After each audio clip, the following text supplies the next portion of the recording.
All right, so I want to go through a lot of material today, and hopefully that'll work out. It should. So far what we've been doing is laying out an argument that you inhabit what you might describe as a frame of reference or a story, or that you're occupied by sequential sub-personalities. That's another reasonable way of thinking about it. Might be the most reasonable way of thinking about it, really. And that these frames of reference or sub-personalities have a point of view and associated thoughts and associated memories, and that most importantly, perhaps, as well as directing your behavior and emotions, they also structure your perceptions. And I think that's the most critically important realization about the frames that you bring to bear on the world, because it's through them that the world manifests itself. And what that means to some degree is that you have an indeterminate role to play as a consequence of your moral choices, because these are essentially value-based structures. As a consequence of your moral choices, you determine to an indeterminate degree the manner in which the world manifests itself to you. So in that sense, you're a co-creator of your own being, and then you're also a co-creator through your action and your communication for the being of other people as well, and for the external world insofar as you act upon it. So it's a non-trivial realization to understand that to what degree your value structures filter the world for you and shape it. And so we've been talking so far about the structure of that world, and I introduced some neurophysiological ideas last time, the idea being that you come into the world obviously embodied with a set of inbuilt, we'll call them sub-personalities, at hand. Most of those are regulated by very archaic, ancient brain systems that you share with many other creatures on the evolutionary chain, which is partly why you can communicate with and understand other creatures, because if you didn't share that underlying biological structure, they would be opaque to you in the same way that perhaps an octopus is relatively opaque to you. You can't understand it because you don't share an embodied platform, and its experience is therefore entirely foreign to you. But you share your embodied platform certainly very specifically with all mammals, and of course you can understand mammals quite well, but you can even really understand lizards to some degree, and especially the more social ones. And so there's this tremendous degree of inbuilt biological structure and biological commonality, and we talked about it most particularly in reference to the hypothalamus, which seems to be the built-in initial sub-personality generator, something like that. And the hypothalamus is responsible for regulating what you might regard as the most fundamental biological elements of behavior, the systems that not only keep you alive, which is obviously very important, but also impel you to do such things as defend yourself, obviously part of survival, and also to reproduce and to explore. And the exploration element's quite interesting, because you think of that as a very sophisticated form of behavior, and it is, but it's rooted in an unbelievably archaic neurophysiology. So the hypothalamus roughly sets you into motivated frames, and then when those frames either fail or when they're all quiescent because they've been satiated, it pops you into an exploratory state of mind, and you wander around exploring, foraging for information, roughly speaking, so that you can update all the sub-personalities that you use to organize your perceptions and frame your emotions and so forth.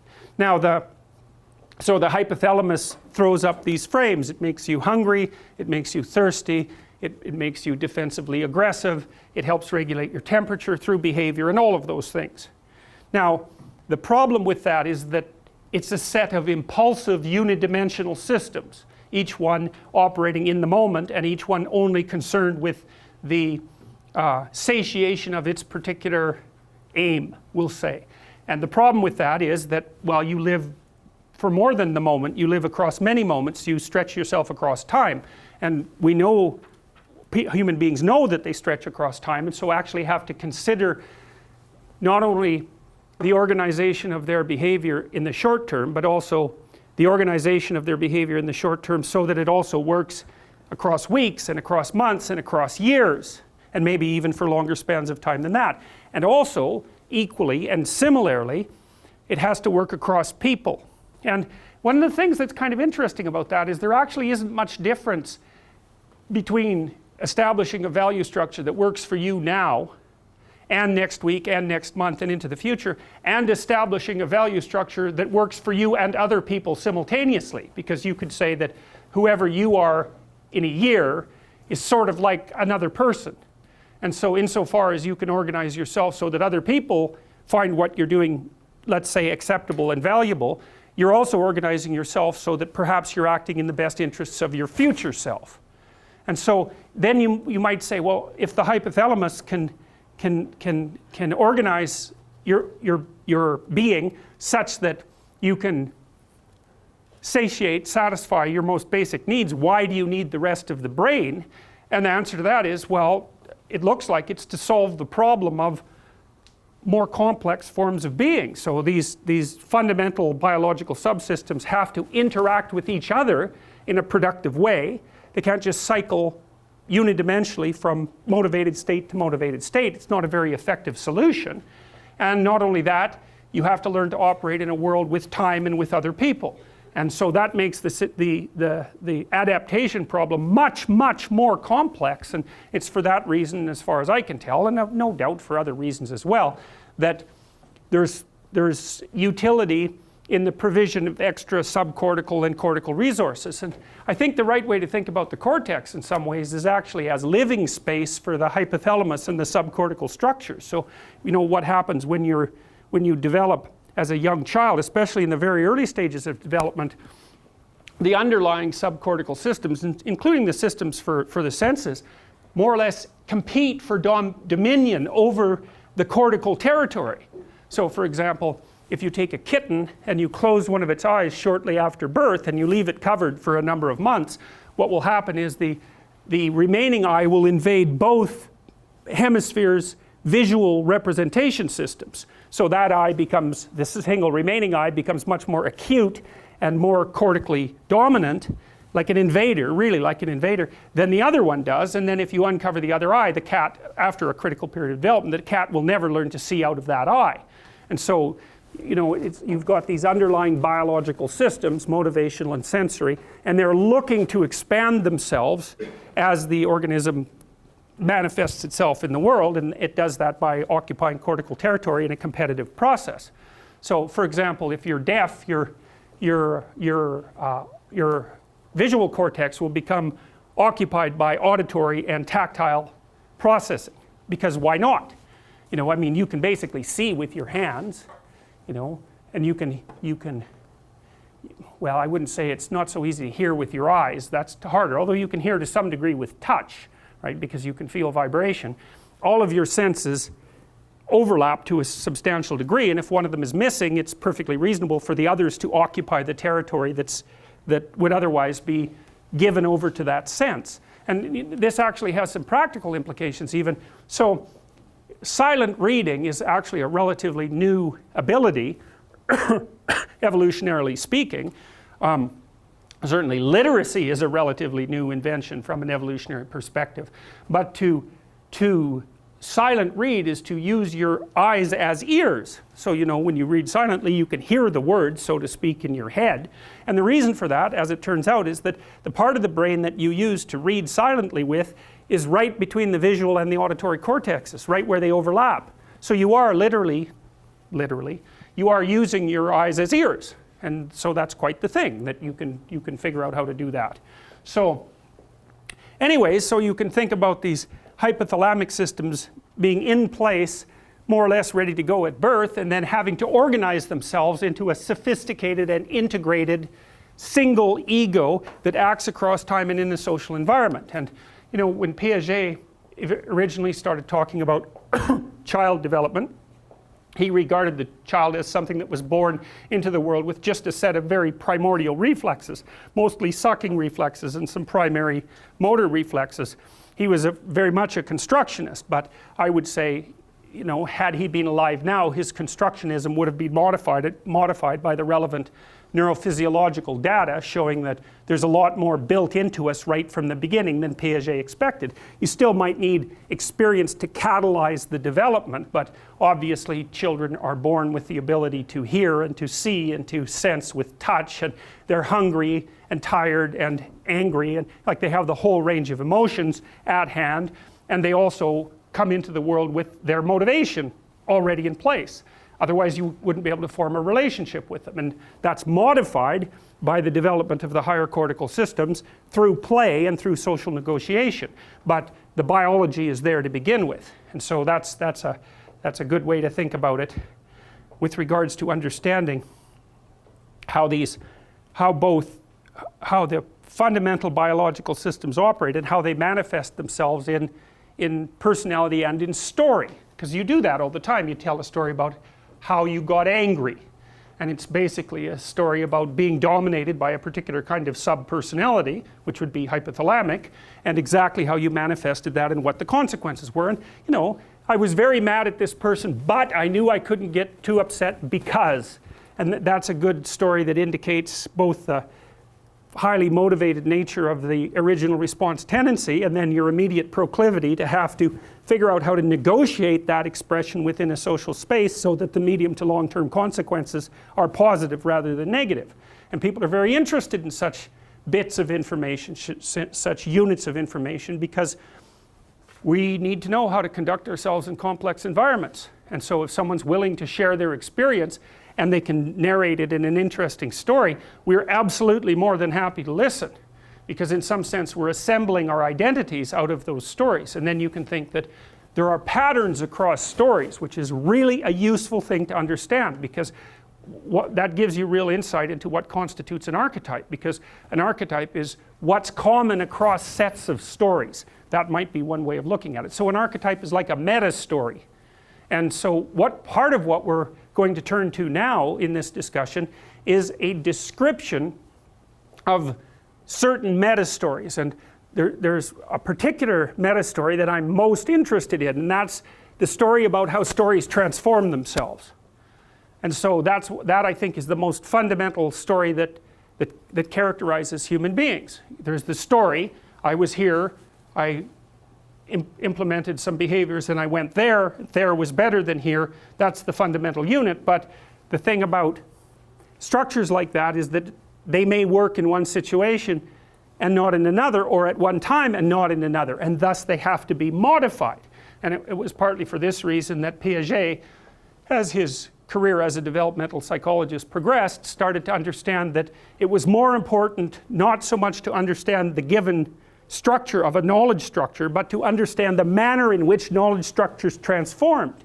And that was partly illustrated in his description of stage theory, because stages were really movement from one set of axiomatic presuppositions that with which the child was structuring the world into a state where that system failed because it wasn't sufficiently comprehensive, and then into the development of a new stage that could do everything the previous stage could, plus account for all the things that the previous stage couldn't. So that's also why Piaget believed that knowledge actually accumulated, because each time there was a transformation, the new structure had a wider range of application than the previous structure, even though it kept all the advantages of the previous structure. And so that's a good way of conceptualizing progress, because it's not that easy.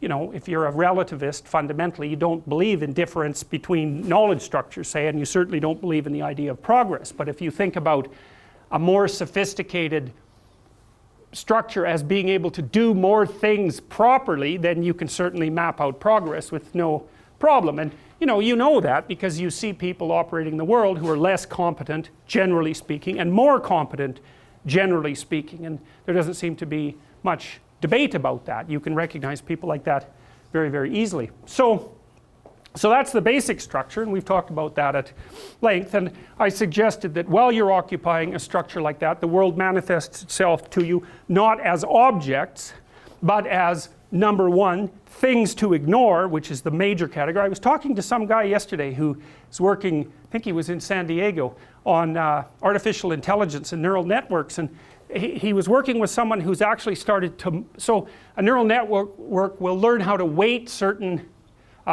stimulus features, let's say, in order to identify an image. So the thing will be trained up on a whole set of diverse images, and it learns through feedback to discriminate between them. But the problem with the neural network is that it's not easy to understand what's actually going on inside of them, because it's self-generated. So we could easily end up, for example, creating fully conscious machines and not understanding at all how they work. That's the most likely outcome in my estimation. But this guy was working with another guy who had figured out how to model the weights. And one of the things he told me was that a tremendous amount of what the neural network is doing is learning what's not relevant. Right? Which is exactly what, and these, by the way, these neural network models produce output that's analogous to the output that's produced by sections of cortical tissue. It's not identical, but so partly they make the same kind of mistakes, which is an indication that they're functioning in the same way. So one of the things that a neural net does when you're training it is learn to figure out which things it can ignore, and that's mostly what you're doing, is what can be ignored.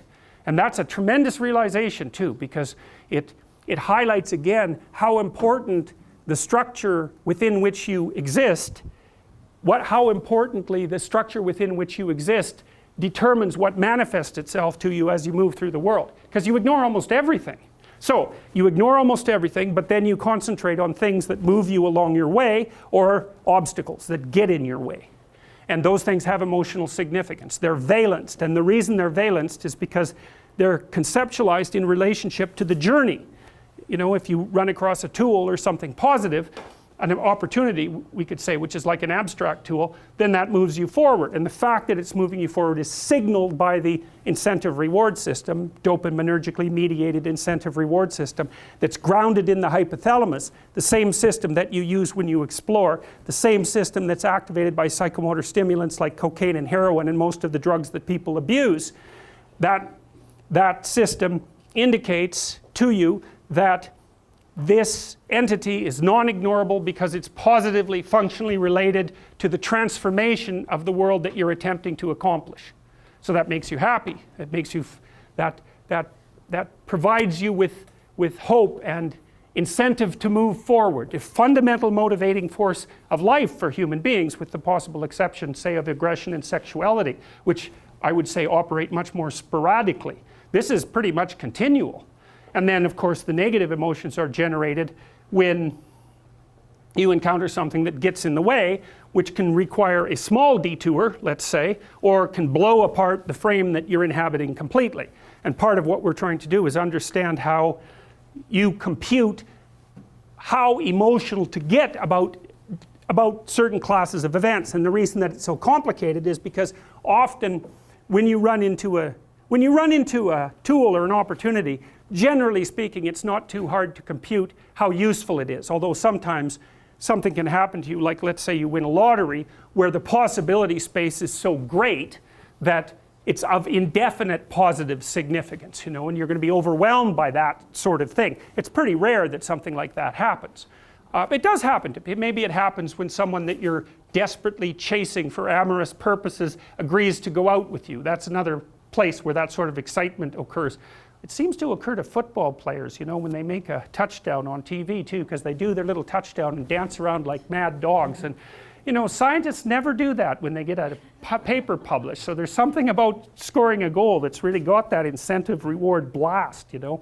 So anyhow, the positive emotion systems are operating, roughly speaking, because you have encountered something that moves you forward on your path. And we could say that given, as we've discussed, that your value structure is a nested entity, right, with small goals nested inside larger goals, or small personalities nested inside of larger personalities, a positive thing that's really positive has implications for what you're doing right now that are positive, but also has positive implications higher up the abstraction chain.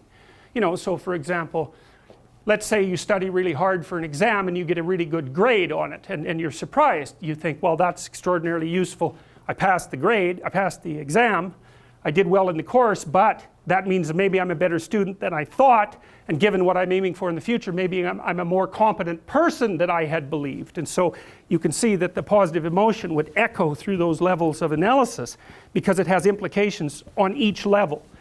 Now you're also trying, when you encounter something negative, to constrain its propagation across those levels, because let's say you study really hard and you fail dismally, and so then you think, well, I messed up this course, I messed up this exam, I messed up this course, I'm not as good a student as I think I am, maybe I'm a failure as a person, and that can take you out completely, right? And of course there are certainly more traumatic events that can befall you than that. A typical one that really will wipe someone out, imagine someone who's naive and dependent and over-sheltered, you know, and so they're off into the world, although they're not prepared for it, and you know, their axiomatic presuppositions aren't sophisticated enough to allow for the existence of radical uncertainty or malevolence, and then one day they're attacked when maybe they're out, they get mugged, or maybe they get raped or something worse, and they develop post-traumatic stress disorder from that. And the reason for that is that the event is so anomalous, especially combined with its malevolence, that it demolishes the interpretation frames from the local level all the way out to the superordinate level, and then the person is cast into this chaotic state, and they're terrified and angry and vengeful and paralyzed and depressed and all of those things simultaneously, and maybe they never put the pieces back together, right? They descend into chaos, and that's that. And if you're in a situation like that long enough, you know, the cortisol that's produced can produce permanent neurophysiological changes, shrinkage of the hippocampus, which is the part of the brain that moves information from short-term attention to long-term storage, shrinkage of the hippocampus, and growth of the amygdala, which is something that seems to tag stimuli, roughly speaking, with emotional significance more or less permanently, right? Because if you really encounter something traumatic, the hippocampus restricts information with regards to its application in a certain time and place, so it's sort of situation specific. But if you encounter something truly dangerous, your brain is set up so that you will be afraid of it regardless of context. So the amygdala can produce context-independent fears, and those are basically, well, they can be part of post-traumatic stress disorder, they can be part of a very, very serious phobia. And so you can't contextualize them. What you really do with someone who has a problem like that is you try to walk them through a recontextualization process. So, you know, maybe if they're afraid of snakes, so afraid of them they can't even really think of snakes, you have them, well, first maybe you have them sit for 1 second and think of a cartoon snake, you know, and what happens is their brain notices that they can hold that image and nothing negative happens. And so then in some sense it's built an inhibitory structure that partially inhibits, which is what inhibitory structures do, that partially inhibits the otherwise context-independent fear that would constitute the phobia. And so you basically build up contexts of safety around the phobia until the context signifies lack of danger and the person can progress forward. If they're really damaged, it's really hard to do that, especially if the trauma was really severe. So, okay, so you see, you don't see irrelevant things. That's most things. You do see things that move you forward, and you do see things that get in your way. And in the class of things that get in your way are indeterminate occurrences, novel or anomalous occurrences. And almost everything that gets in your way is in some sense a novel occurrence, because you usually structure your behavior so that you don't go anywhere where something wildly anomalous is likely to occur. So if you encounter an obstacle, two things happen at the same time, and one is that your movement forward to your specific goal or sets of goals is blocked.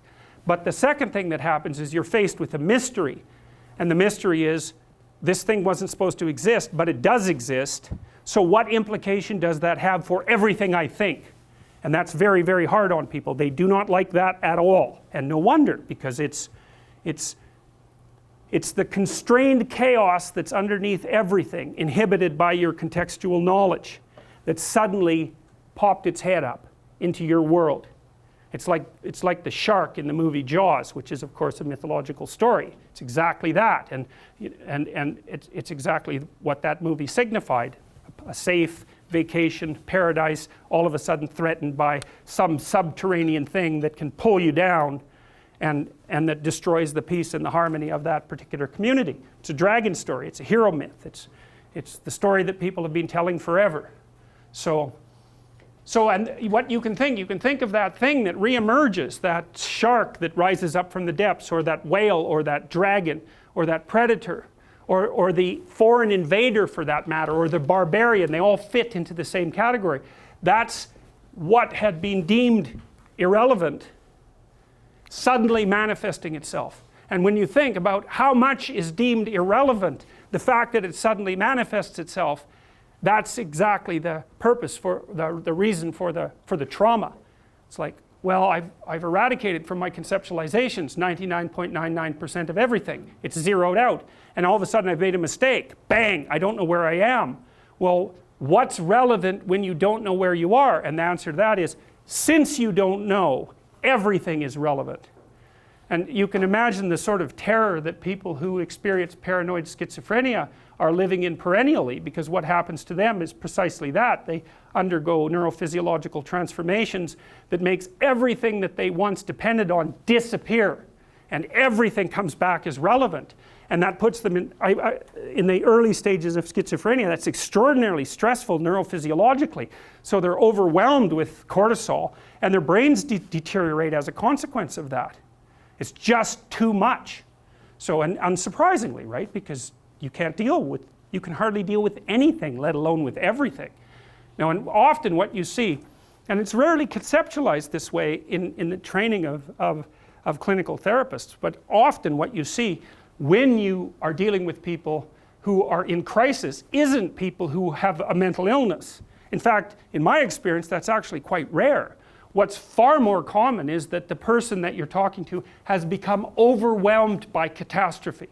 So their life has fallen apart in some way that makes what they're doing actually impossible. You know, so maybe someone very close to them in their family that they were depending on has developed a very serious illness, and that's thrown their entire financial state into utter chaos. Or maybe they've developed a condition that makes it impossible for them to work. Or, you know, you can imagine the potential range of catastrophes. And they're coming to see you because they're anxious and depressed, but the reason they're anxious and depressed is because everything they have ignored has popped its head back up and is hell-bent on their destruction. And often you see people who are being attacked by 5 or 6 of these monsters at the same time. And it isn't their mental illness that stops them from being able to deal with it, although that, you know, whatever weaknesses you have are going to interfere.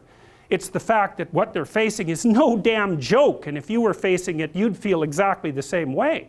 So then you're trying to come up with practical solutions to these tremendously complex problems. And that's well, it's extraordinarily difficult, generally speaking. People often don't come to a therapist until they've exhausted their entire range of resources. They cannot figure out what to do. And so, you know, in a situation like that, you can administer antidepressants, and maybe that'll help the person increase their stress resistance. But and it may be that because they're depressed and have been brought down, that they are in fact exaggerating the danger of some of the smaller monsters that are after them. But making the person more stress resilient doesn't give them, for example, a new job, and it certainly doesn't bring back the person they've been living with for 2 years who has a degenerating neurological disease or some form of cancer. Like, these things are major. You know, I often see people who, well, they're in a relationship, maybe they're rather isolated, older people.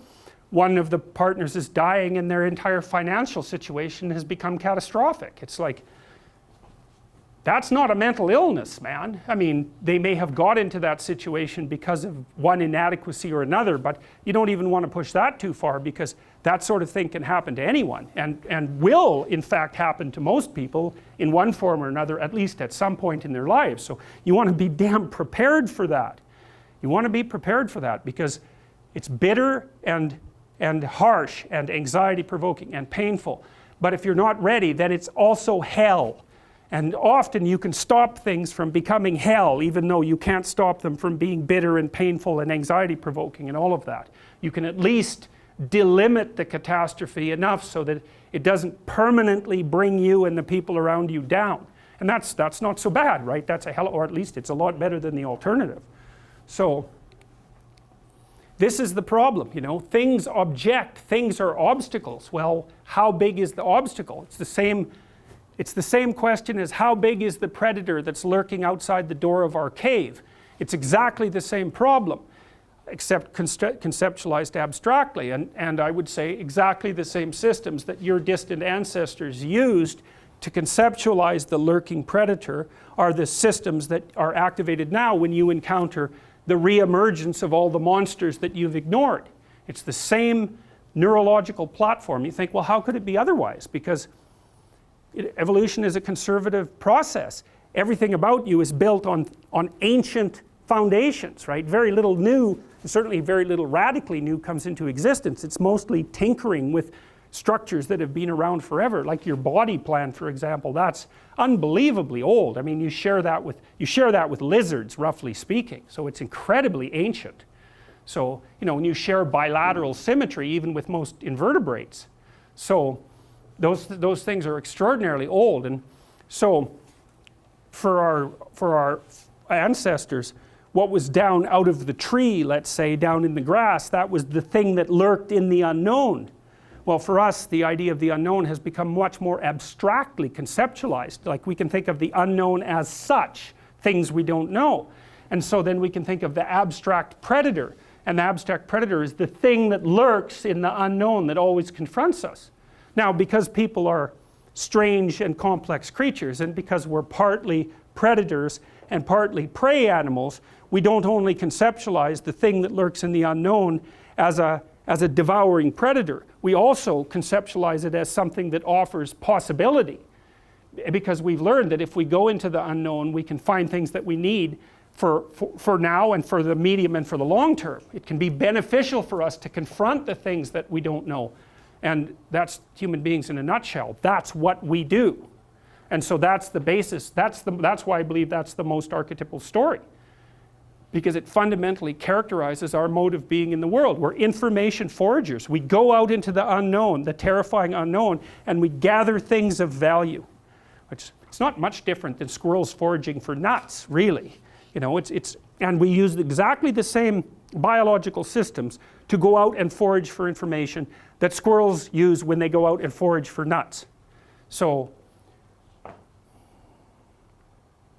I guess the system developed in part because we were fruit eaters as well, and so we found trees that had ripe fruit in them and learned where they were and how to gather them. And then you see a tight relationship there between information and food, right? There's almost no difference between eating and knowing where the food is. And as soon as so our systems of knowing where things are grew massively. And so that turned us into the kind of abstract creatures that we are. So we're always looking for ways of producing more of what we need. That's a good way of thinking about it. And we do that abstractly. So, all right, so when you encounter something that's anomalous, something unexpected, so, you're in a relationship that you're not that happy about, it's a good example, and the person that you're with is suddenly much colder to you than usual. Okay, now the question is that good news or bad news? And the answer is, well, it's good news insofar as you're not that happy with the relationship. So it's bad news insofar as you want the relationship to continue. And so very frequently it's the case that you're somewhat ambivalent about the frame that you inhabit, and so anomalous information has a twofold meaning. It's like, well, now I can finally get out of this. That's one way of thinking about it. And if the person is particularly cold and distant to you and maybe even insulting, then half of you is going to be very upset because this is happening, and the other half is, roughly speaking, is going to be saying, oh, this is just the opportunity I wanted. And what that means is you're in your frame that constitutes the relationship, let's say, and the story you've laid out about it. The novel event occurs and it produces activation in two competing systems. One is the positive system that explores for new opportunities, and the other is the threat system that paralyzes you because your current mode of conceptualization is no longer valid. And so anomaly has this deeply ambivalent nature. And one of the things that I've tried to understand for a long time is how you compute that. And it seems to me that you need to consider it in relationship to this hierarchical value structure that we've talked about before. So you might say that, imagine your nervous system is tuned. so that if anomalous things happen at high resolution levels, you produce a very small amount of negative emotion and a comparatively large amount of curiosity. Because the thing that's being threatened by the anomalous event isn't that big, and so the possibility that information lurks there that might be useful is high compared to the threat. Whereas generally speaking, if you encounter something, maybe you, I don't know, maybe you go into a store one day and on a whim you shoplift something in a fit of stupid impulsivity and you get caught. That happened to there was an NDP member of Parliament 20 years ago who did exactly that. He had a pretty good reputation. He went into a department store, swiped something, some gloves or something, I don't even remember what it was, and got caught. It's like, well, that's sufficiently anomalous behavior or occurrence to make you question whether or not you're actually a good person. And so it's almost as if at the higher resolution levels of the value structure, if something anomalous occurs, then it's either neutral or tilted slightly towards positive, and at the higher levels, at the more abstract and comprehensive levels, if something anomalous happens, then it's more likely to blow out large portions of the systems you use to organize the world, and it's going to be experienced as negative. And partly what you're trying to do when something anomalous occurs is to do a search up and down this value structure. You have an argument with someone that you love. Well, what does that mean? Maybe you're arguing about how you interact with each other when one of you comes home. You'd like a kiss and a hug at the door, and they'd just as soon sit there and watch TV. So you have an argument about that. Okay, what does the argument mean? Does it mean that some little thing has to be adjusted at the level of micro detail? Or does it mean, the person that you've tangled up your life with really doesn't care for you at all and is a complete jerk and you should leave? Well, a big part of the argument is going to be, how do we construe the occurrence? How do we construe the occurrence? Is it a major event or a minor event? And my advice would be, unless there's strong reason, presume it's a minor event and start operating at that level, because otherwise every argument becomes a catastrophe. And if that's the case, you actually can't solve any problems. You won't be able to discuss anything, right? Because as soon as you bring up an anomaly, something unpleasant, the other person will assume that everything's over and get so shorted out that you won't be able to talk with them. So those are the sort of people who will cry if you bring up anything negative, right? And so they're threatened by their value, you might say their value structure so fragilely constructed, and maybe they're not standing on enough pillars so that anything you toss at them that's a question is enough to shake the entire structure to its foundations. Or maybe they're acting that out just to manipulate you. That's another option. So anyways, partly what you seem to be doing when you're thinking about something is to shift your frames of reference up and down your value hierarchy to constrain the occurrence and to determine the degree to which it's positive and the degree to which it's negative. It's also complicated too, because whether something is positive or negative depends on the frame of reference that you bring to bear on it, right? And so that's why I was saying earlier about the relationship. If you're ambivalent about the relationship and something negative happens, something disruptive, it's certainly possible to adopt a frame of reference almost immediately that makes that into something positive. You say, well, I was done with this anyways. I'm glad you said that because it gives me the excuse I needed to terminate this. And so it's a very strange thing that you can shift the emotional valence of almost anything, by shifting your frame of reference. There are boundaries. You can teach animals pleasure to electric shocks, painful electric shocks, if you pair them reliably with the provision of something intensely rewarding. Cocaine, for example, or hypothalamic stimulation. They can learn to associate pain with something good and respond positively to it, to work for it. So when you see this in you even a little bit, some of you have no doubt learned to eat foods that aren't really edible, like olives are a good example of that, or coffee. They're bitter. And generally speaking, poisonous things tend to be bitter. And people don't really like bitter things. But if you train yourself, you can get to the point where I taught my daughter how to eat olives when she was very young, and I bet her, I think she was only 3, I bet her that she couldn't eat 20 olives over the next week or something. And she'd always respond to a challenge.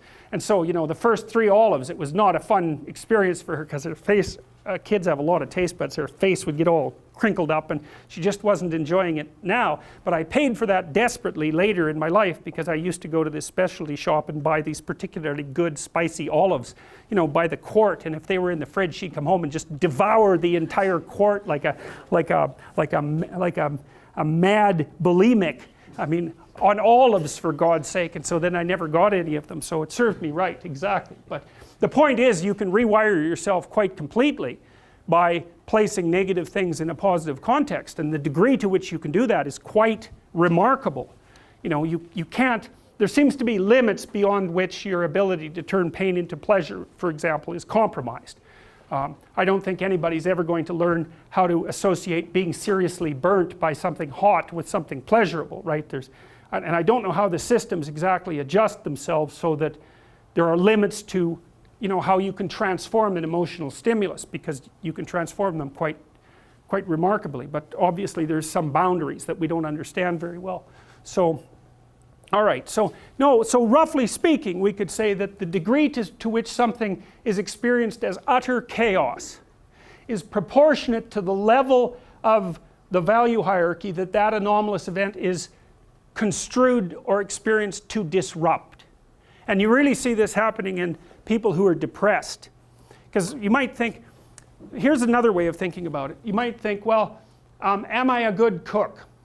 You're asking yourself. You fail at cooking something, so you think, well, am I capable of completing a meal? And you might say, well, if all you've done is set the table badly, probably the right thing to do is to learn how to set the table and not to question your ability to complete a meal. So then you might say, okay, well, when should you move up one level of abstraction? We might say, well, imagine there's 5 things that you need to do at this level in order to successfully complete that level. So you have to cut vegetables, you have to set the table, you have to do the dishes in order to complete a meal. And so you break 6 dishes, you burn the soup, and I don't know, but you set the table properly. You got 2 out of 3 wrong. Well, maybe at that point it's time to start wondering if you're actually capable of completing a meal. But you don't want to jump from a single mistake at the higher level at the higher resolution level. You don't want to jump from a single mistake at that level to the next level, and the reason for that is that you'll get a cascade. Oh, I set the table badly. Error. That means I can't complete a meal. Error. That means I can't take care of my family. Error. That means I'm not a good parent. Error. That means I'm not a good person. That's what happens to depressed people. And I think what happens is their serotonin levels fall, right? They fall like serotonin levels fall if you're brought down a dominance hierarchy. Now we already know that if you live at the bottom of the dominance hierarchy, you live where it's dangerous. And the reason for that is everything around you is already not good, and you don't have a lot of social support. So you're sort of clinging desperately to the underside of life. And what that means is you probably can't even afford a single mistake. Your serotonin levels fall, and that allows error signals to propagate up the value system so that every little thing becomes a catastrophe. Now that in itself is a catastrophe, because if you're living at the bottom of the dominance hierarchy and you're already super stressed, the additional stress that you're likely to experience as a consequence of an additional error is going to be maybe push you over the limits. But the thing is that it is dangerous there. Now what seems to happen to people who are depressed is that their serotonin levels fall, roughly speaking, as if they've plummeted down a dominance hierarchy without actually having plummeted down it. So they're still competent, capable, ensconced in their relatively productive environment, but they're reacting as if every little thing has become a catastrophe. And so partly what happens is if you provide people with serotonin reuptake inhibitors is that the propagation of negative emotion across these levels of value hierarchy seems to be reduced. So maybe then if it takes 2 errors at this level to trigger off an error message at that level, well, you're in a lot better shape, right? It's like a definition of resilience. So now you can also do that with people cognitively to some degree, you know, because maybe somebody will come to you in therapy and say, I had a bad day at work, my boss hates me, I'm going to lose my job, and then my marriage is going to dissolve. And so you walk them through it at a micro level. Okay, what exactly happened to you at work And then they lay out the specific story. You say, well, what are the multiple ways that might be interpreted? And is there some possibility that it's not the catastrophe that you're envisioning, right? You get them to contextualize it and help them build up micro defenses. That might be one way of thinking about it. A lot of people who are prone to depression are not good at defending themselves, right? They don't have at hand the mechanisms to forgive themselves or even really to understand their own failure. Or even more importantly sometimes, they radically overestimate their own incompetence and radically overestimate the competence of everyone else.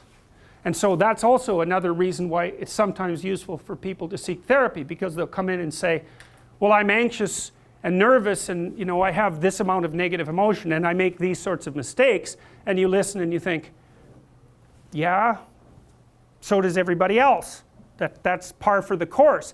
But they're so isolated and so afraid of the things that have been happening to them and so unwilling to expose themselves to social evaluation that they never really communicate with anyone else and find out that the level of misery that characterizes their existence is pretty much normal and average.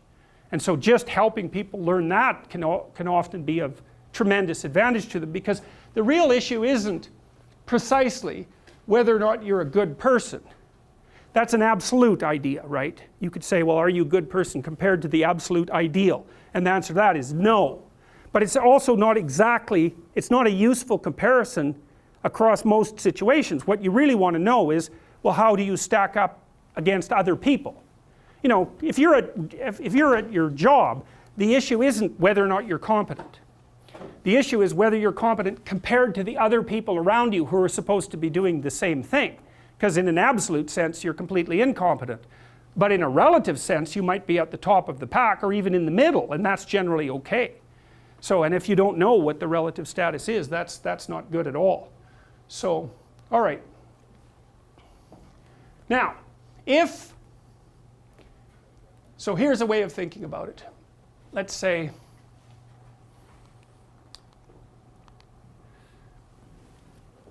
you're in a class, it's near the beginning of the semester, you write an exam or you hand in an essay and you don't get the mark that you desired. Okay, so what are your options? Well, one option would be, so you've hit an anomaly. Things didn't happen the way you wanted them to happen. And so maybe you say, geez, that was a boring and stupid class anyways. This gives me an excuse to get out, and so that's not such a negative thing.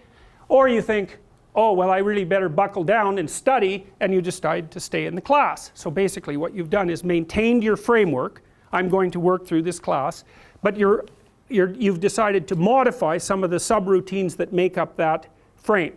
You say, well, I should study more next time, or I have to prioritize this class compared to other classes. So it's a micro alteration within the overarching framework. But another thing you can do is say, to hell with the class, I'll just drop it. And so the advantage to that is problem gone. The disadvantage is, well, now you have a different problem, which is, okay, fine, you drop the class. Do you have another class that you can replace it with? Is that a good way of dealing with a micro failure, to move up a level of analysis and throw out the whole frame? Because you could also say, well, maybe I should just drop out of university and maybe I should go hang myself. Well, it's the same line of logic. It's just taken up to a higher degree of abstraction. And so generally speaking, you don't want to solve a problem by moving up a level and wiping out the frame within which the problem was experienced. You want to do that carefully, because in principle, the frame that you were working within you'd already assigned value to it and worked at it. You've already invested in it. It's a big sacrifice to blow out the whole frame. Now, sometimes you can do it. So anyways, what happens is, well, you get the bad grade and you're upset about it, and so you've been plunged from your happy, satiated state, let's say, into a state of relative chaos. And the chaos is, oh, I hit an obstacle, I didn't expect it, and now I don't know what to do. And so what does it mean to not know what to do? Well, it can mean I need to study harder. It can mean I should drop this course. It can mean I should major in a different subject. It could mean maybe I shouldn't be in university. It could mean maybe my future plans have been formulated badly. It can mean my future plans have been formulated badly because I don't understand myself very well and I've been telling lies about my past, right? The thing can really expand on you. And that's what the chaotic domain is. That's the remanifestation of those things that you had considered irrelevant, right? Because when you go to pick up the exam, you've got your identity as a competent student intact. You're not questioning whether you should be in the course or whether you should be in that major or whether you should be in university. None of that. That's all in the implicitly accepted category. And as soon as the anomalous event emerges, all of those things that you had rendered axiomatic start to become questionable. And that's like the shark coming up from the depths to pull you down. And that's the classic way of representing that and of symbolizing it. That's Jonah and the whale, for example. So it's something is manifests itself from the deep unknown and pulls you under, like an alligator at a water hole, which is, I'm sure, one of the sources from which we derived that particular kind of mythological representation. Because you can imagine that when we were on the veldt, after living on trees, we had to go down to the damn water holes, and you've watched enough nature programs to know what a Nile crocodile can do to a water buffalo. It's not pretty. And so to go down to the water, the chaotic water, and the source of all life as well, right, is to risk an encounter with the terrible thing that lurks in the depths. And so we use that as a central metaphor for mapping the sorts of things that happen to us in a much more abstract space. And you know that because one of the things you're going to do, let's say that the professor, there's a professor obviously who gave you the bad grade. Okay, so one logical presupposition is that you're in some sense insufficient in relationship to the course. But another logical and instantaneous categorization is to throw that person into the category of malevolent predator. And you'll do that by becoming upset and cursing the person in your imagination. Cursing is exactly right, and I can tell you why. So, I don't know if I told you this or not, but primates of various sorts, like vervet monkeys, have predator alarm cries. They have one, if you look across a vast array of predators, or primates, they have one for things that attack from the sky, and so those would be predatory birds. They have one for like cats that climb into the trees to get you, and that means hit the little branches because the cat can't be out there. And they have one for things that rustle through the grass, snakes for example. And so each of those produces a distinctive alarm cry. And so that's the same alarm, that alarm cry system is the same system that we use to swear with. We use short, guttural words. So they're archaic words because short words tend to be very, very old. And so and we have a separate system that utters those sorts of vocalizations. And that's the system that's disinhibited in Tourette's, which is why people with Tourette's swear. And so when you curse the professor for giving you the bad grade, you are using the same bloody linguistic system that your ancestors used to categorize snakes in the grass or predators that swoop down from the sky. That's very, very interesting. So, and people regard that as quite rude, right? If you swear at someone, then they'll be taken aback by that. They consider it insulting to be thrown into the arbitrary predator category. And so that also turns the world into a good versus evil story very rapidly with the oppressive person who's judging you, playing the role of, malevolent predator, and you playing the role of innocent prey, essentially. Very, very easy for that to happen. So, okay, so, where's my little clicker?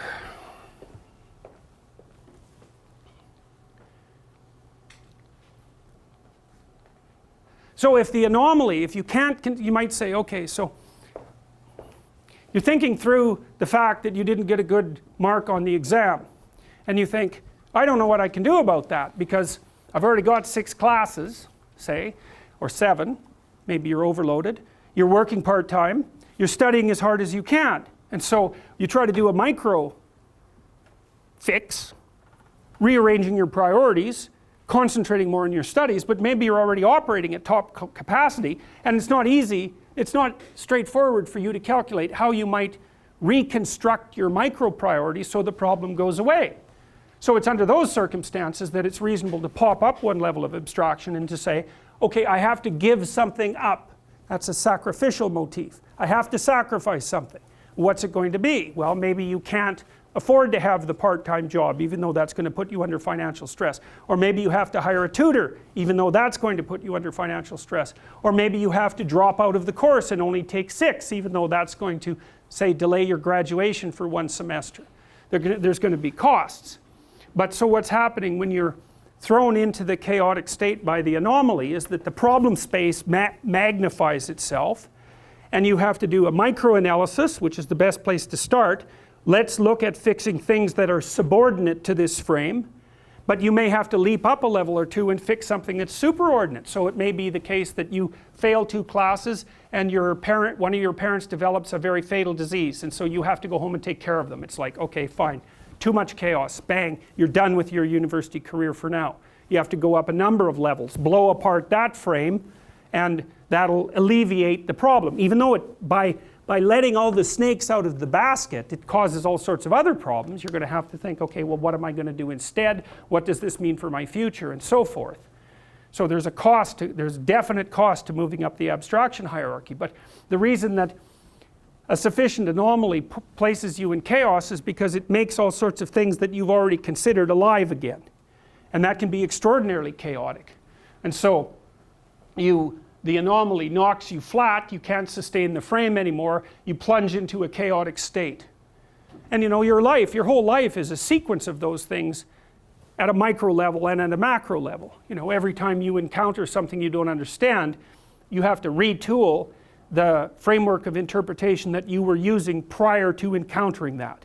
Now, sometimes it's just a small modification, like at least in principle, when you're in a class and you're learning things, you're undoing what you already knew and sewing it back together constantly, but it's at a small enough level so that maybe it only feels exhilarating, right? You're releasing just enough novelty to activate your exploratory systems, because there's value in the information, but not enough to knock you flat. And you know, one of the things that's interesting about the whole safe space phenomena is that people differ in the threshold that they have with regards to the receipt of anomalous information. You know, and especially if you're a naive person and a sheltered person, to be exposed to anything that has a hint of real malevolence in it might be enough to destabilize you quite badly. And that's a real problem if you're pursuing, well, education in history or literature, because history and literature is nothing but a sequence of absolute, you know, moral catastrophes thrown at you one after the other. So you have to be pretty solid to be able to withstand that.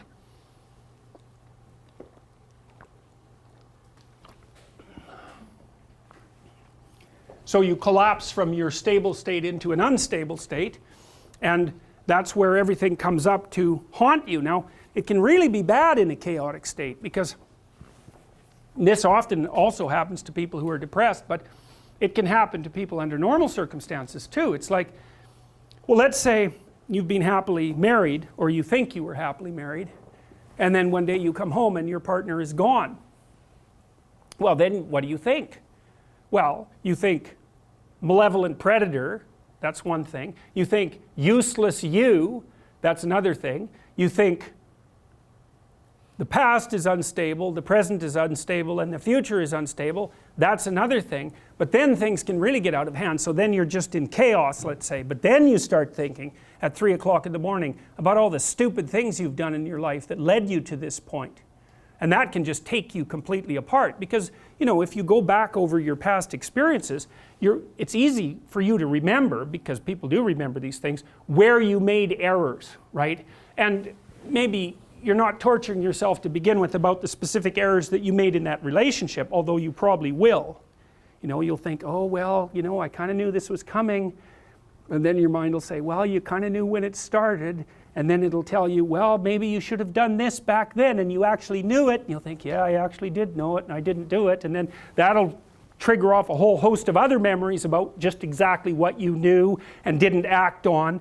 And that'll trigger off a bunch of other memories about stupid things that you've made and mistakes that you've hidden, and make you question just exactly what sort of creature you are, and how all your moral insufficiencies defined by yourself have led you to this dismal state. And there's very little difference between that and hell. And so there's a mythology of the underworld, right? The underworld is partly a place of chaos. And that's a place where people go when things fall apart, but part of that is there's a subdivision in chaos that's hell, and that subdivision is the place that you go when you take yourself apart because of your recognition of your own moral failings. Now that can be useful, because maybe you have some things to learn, and likely you do, but it can also be something that's so devastating that you just can't recover from it. So, because you may conclude, well, the reason my relationship collapsed precipitously is because I'm so blind and malevolent that there's absolutely no hope for my recovery. And you know, sometimes that's actually true. So distinguishing, you never know, right, is when things happen to you that aren't what you want or expect, it's an open question how much you're responsible for it. Now a conscientious person under those circumstances will just take themselves apart, because the conscientious person is liable to presume that if something bad happens to them, it's because they did something wrong. And you can see that's useful. If something bad happened to you because you did something wrong, and you can learn what you did wrong and fix it, then the bad thing won't happen to you again. So hooray, it's a wonderful way of thinking. But it's very tricky, because there is a random element to life, and sometimes you get knocked flat by circumstances that are really beyond any reasonable person's control. And this happens to conscientious people, for example, when they get laid off en masse at work. You know, their company starts to fail. 1,000 people are laid off sort of arbitrarily. Some of those people are truly industrious and conscientious, even though there is very little relationship between their work habits and the consequences for their job continuity. They'll go home and brood about it and take themselves apart. And those are the people who end up catastrophically depressed, because they can't stand not being in a situation where they're functional and productive. So nasty. So you know, it's a cognitive response that can be very useful, but it's actually only useful when it is what you did that resulted in that end, and not merely the blind random forces of nature happening to focus on you. And that's also a problematic issue too, because you know, there's actually some relief in concluding that it's your fault, because the alternative is that it just happened, right? And that means that there are whole swaths of terrible things that might happen to you that are completely beyond your control. So it's not like deciding that you weren't at fault leaves you sitting pretty. It just says, well, you weren't brought to your knees because of your own stupidity and malevolence. Instead, you were brought to your knees by the absolute uncaring forces of society and nature.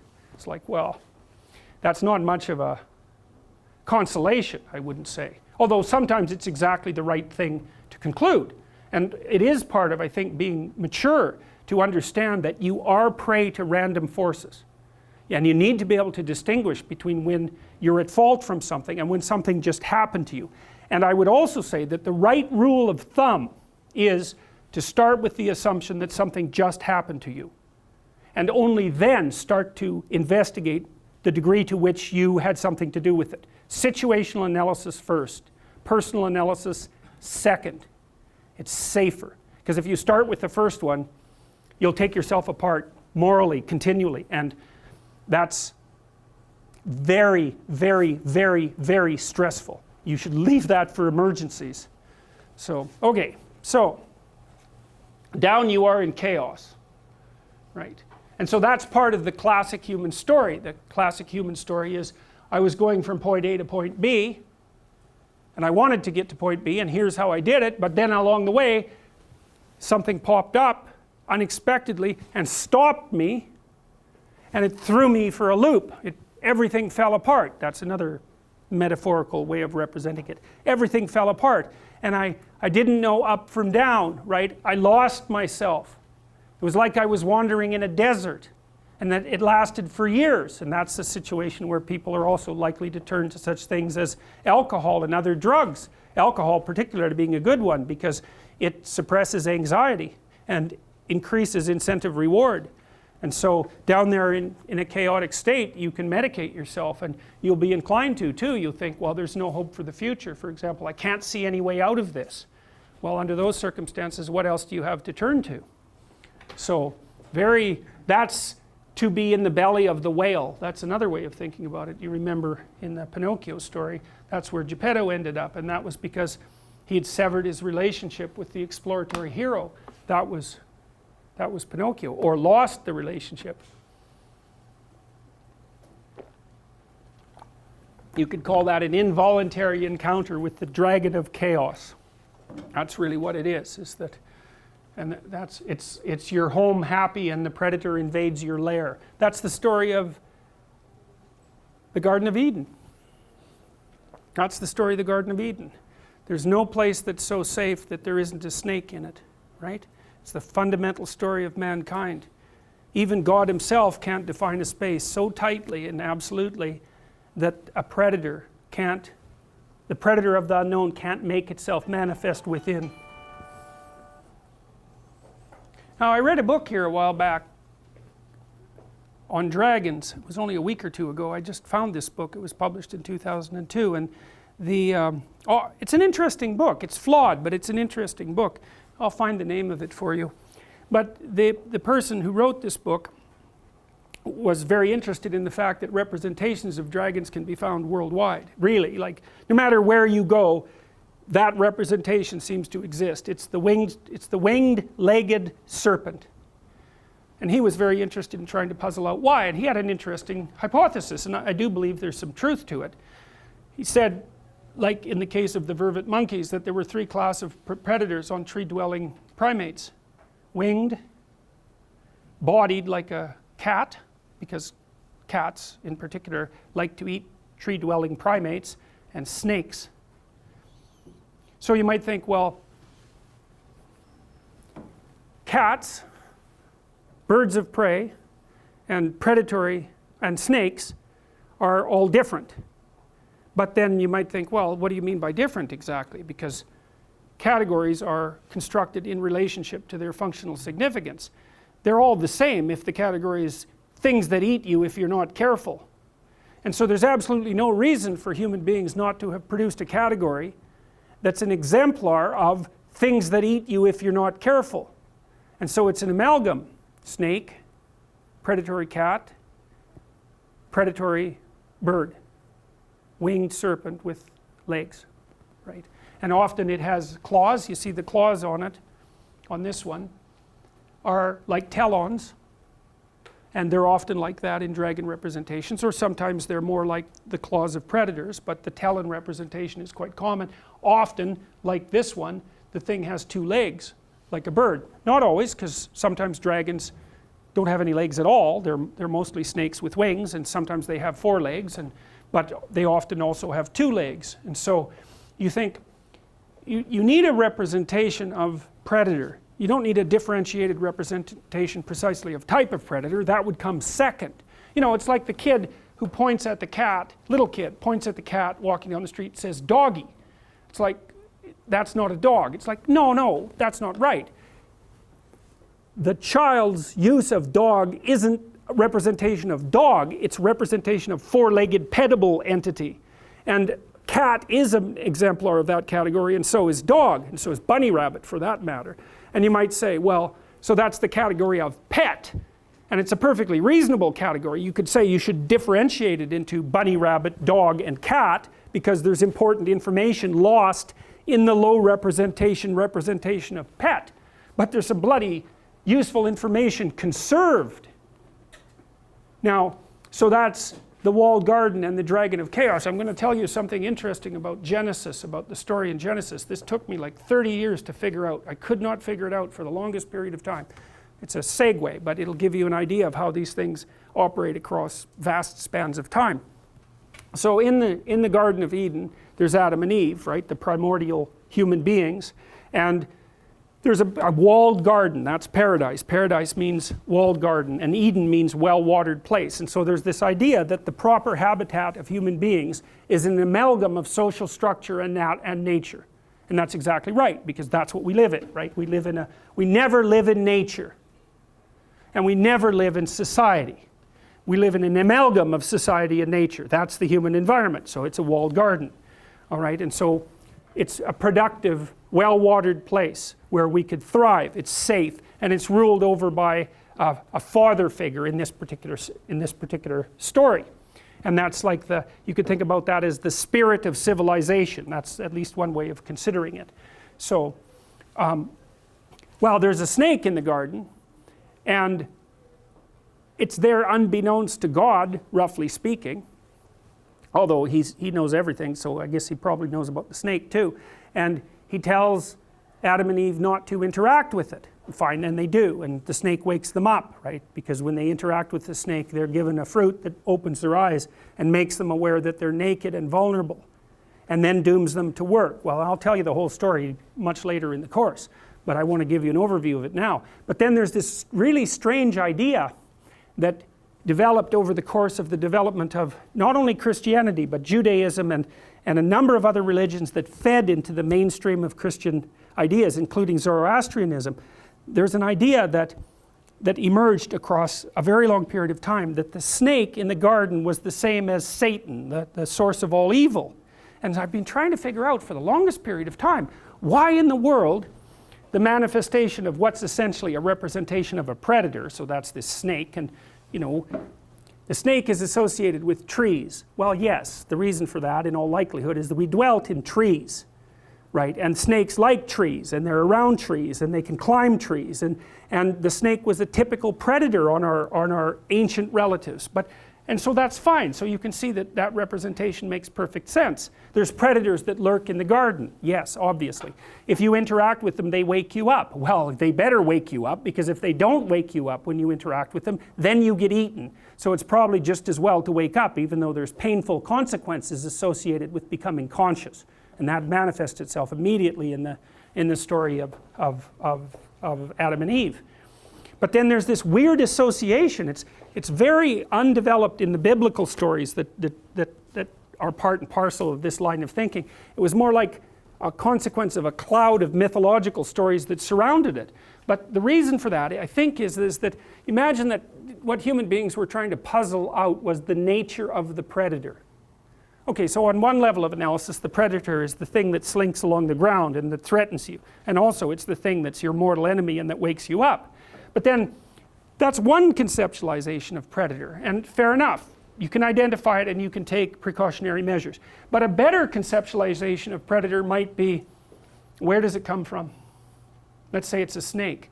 Well, there's a lair of snakes somewhere. And so if we want to get rid of the snake, we shouldn't be conceptualizing it as a snake. We should be conceptualizing it as one manifestation of a lair of snakes, and what we should do is go down, follow the damn snake wherever it goes, and find its lair and wipe out all of the snakes. And that's a more abstract representation, right? It's not predator anymore, it's the source of predation.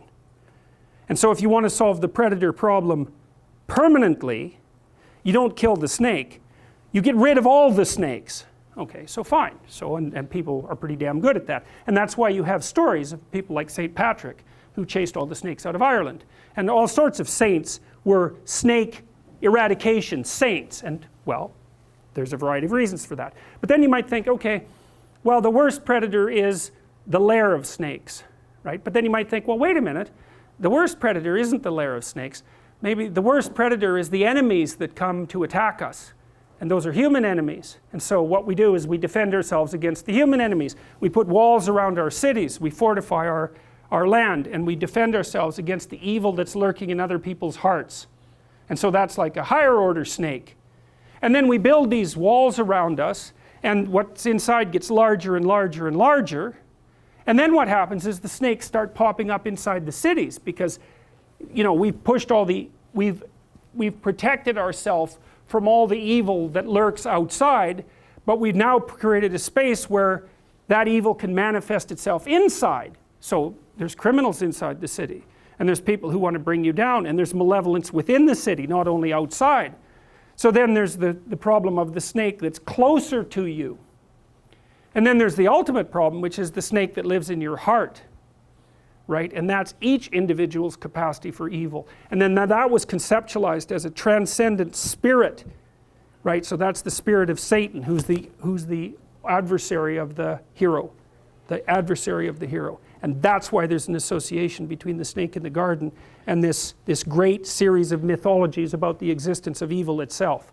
It's a consequence of our continued capacity to abstract. We started using the predator detection system to detect snakes and maybe predatory cats and maybe birds of prey and all that, but that didn't solve the bloody problem, because just because you hid from the predatory bird today didn't mean the bloody thing wasn't going to be back tomorrow. and tomorrow starts to matter as you get smarter. And then once you're on that pathway and you're starting to think about, abstractly about the predator, the nature of what constitutes the predator starts to become, because you're trying to solve it across all situations simultaneously, it starts to become very much more abstract, and it ends up being something like a personality, like an eternal personality, and an eternal personality that has its effect on everyone all the time. So it's so interesting to see those ideas, because they basically evolved. People did not understand those ideas as they produced them, right? It was all put forward in a massive mythological context, in a rich, storied context, and the stories were as conscious as the information got. It was never articulated past the level of story. So, remarkable. Absolutely remarkable. Okay, so let's take a break for 15 minutes. Now, we're going to make things complicated. So this, I showed you this map before, and I produced this map because I was trying to understand the fundamental substructure of the mythological world. I think that's the right way of thinking about it. And I'm not claiming that this is the only way it can be represented, because I know full well that it can be represented other ways. But it's a pretty good schema. And so the idea, it maps onto this idea. So you can imagine that when you're here, you're in explored territory. Okay, so explored territory, explored territory in an archaic way is the fire's at the center, the campfire, and the tribal boundary surrounds that space. And that's safe space. Okay, so it's a place in nature, obviously, within which there's a pyramid. And there's a fire at the center of the pyramid. And the pyramid is the dominance hierarchy, the social dominance hierarchy. And that's where people live. That's the world. And so you could say, well, that's circumscribed space where you understand. See, it's explored territory not only because you understand the natural world that prevails there, and the cumulative effort of all of your compatriots keeps all the terrible animals at bay, so it's actually safe from a natural perspective, and you understand it, so it's explored. When you're there, you're safe, and good things happen to you, mostly. And then, but it isn't just the natural space construed as the environment, it's the natural space construed of the relationship between you and all the other primates that inhabit that space, which is also, it's society, obviously, but it's also part of nature. And so, that explored territory is your understanding of the natural world and the social world, but more importantly, the concordance of your understanding with what's happening in that space. So, like take this place for example right now. Every one of you has expectations about what's going to happen in this classroom, and you bring those, and they're desires actually, they're not merely expectations because it's goal directed, and you bring those with you into the classroom, and as long as what's happening is in concordance with those desires, then you're safe and calm, and maybe at least mildly interested, which would be the point. Right? So it's explored territory because what you understand matches what's happening. And that's a place. And it's a place that you strive to be. And you strive to maintain. And maybe you even strive to expand, which is a slightly different thing. But you certainly strive to maintain it. That's this. That's one place. Then there's another place, which is where you end up when that doesn't work. And you can think about that as, well, you know, in The Lion King, for example, when Mufasa brings Simba up to the top of Pride Rock just when the sun is either rising or setting, and so they're on top of the rock, and the top of the rock is lit, and they're sitting at the top in the light, and Mufasa tells Simba that his territory is everything that the light touches, and everything that the light touches is everything that you've understood. It's everything that your capacity for illumination and enlightenment has turned into habitable space. And so you're the king of that domain, right? Especially insofar as you're guided by the light. That's what that little scene meant. And Mufasa tells Simba not to go out beyond where the light has touched into the dark territories. And that's where the elephant graveyard is in that story, right? And or Simba and Nella go out there, because of course as soon as you tell a human being not to do something, those little lions being human beings after all, they immediately run off and do it. And that's an echo of the story, say, in Genesis, where God tells Adam and Eve not to eat the apple, and it's the first thing they immediately do. Because if you want someone not to do something, you first specify it, what it is that they shouldn't do, and then give them some sort of incomprehensible reason for why they shouldn't do it, and they'll just do it instantly, because that's what we're like, right? That's why the Catholics are convinced that people suffer from original sin, and it's a very intelligent way of looking at things, although it also has its problems. So anyways, there's the known territory, and then outside of that there's unknown territory. And those are the most fundamental elements of existence. There's the place you are when you know what's going on, and there's the place you are when you don't know what's going on.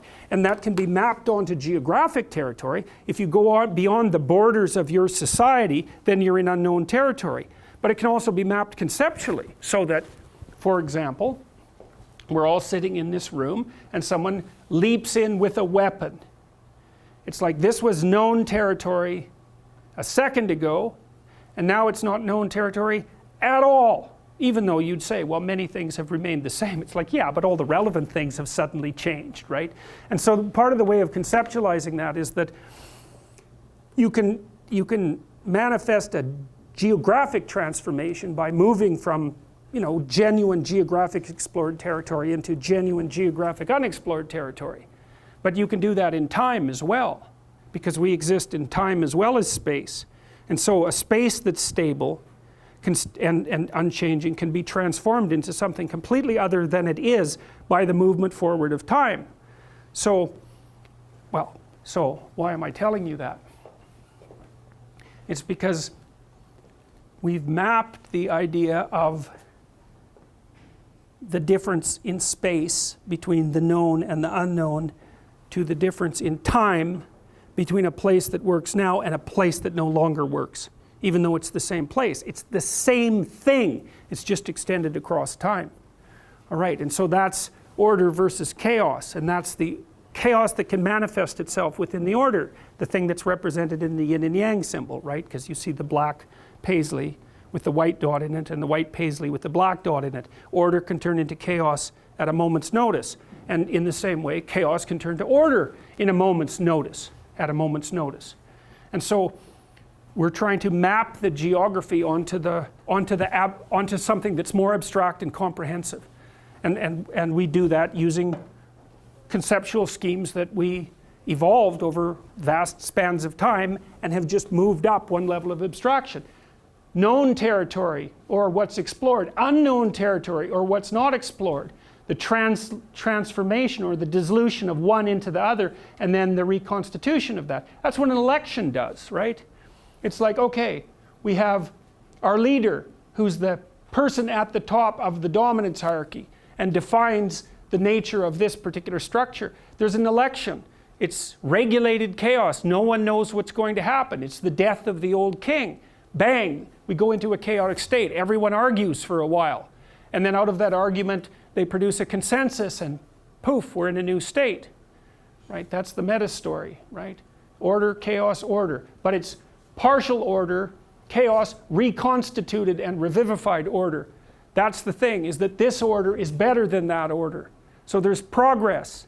And that's partly why I think the idea of moral relativism is wrong. There's progress in moral order. And it was defined properly by Piaget. The new moral order does everything the old moral order did, and some additional things. That's what constitutes progress.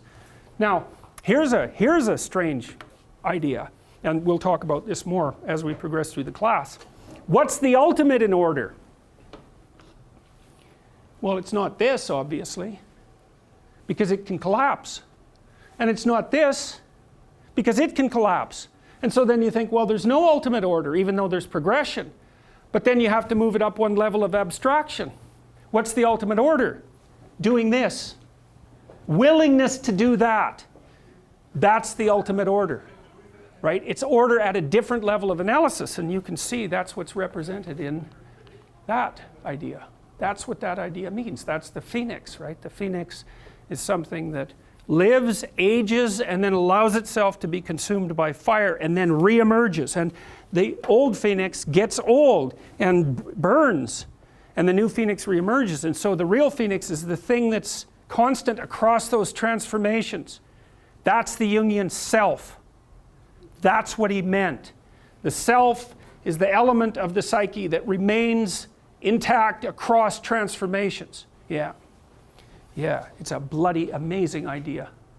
That's for sure. And you could think about that. That's why Jung claimed, for example, in Ion, primarily, that Christ was a symbol of the self. That was his consequence of decades of meditation on the structure of Christianity. Because it's the dying and resurrecting part of the psyche that remains constant across the transformation. So the ultimate order isn't to identify with this.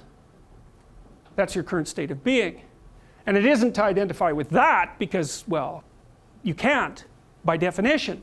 And it isn't even to identify with that. It's to let these things go as they need to go. That's a sacrifice. And to allow this continual process of transformation to occur. And part of that is the admission that you're wrong. And so partly what you're doing is, at micro levels and at macro levels, where are you not what you could be? And when you realize that, it'll take you apart a little bit and burn you down to your core a little bit and then allow you to regenerate. And if you do that continually, then everything that you don't need burns away. Right? And that's what this means.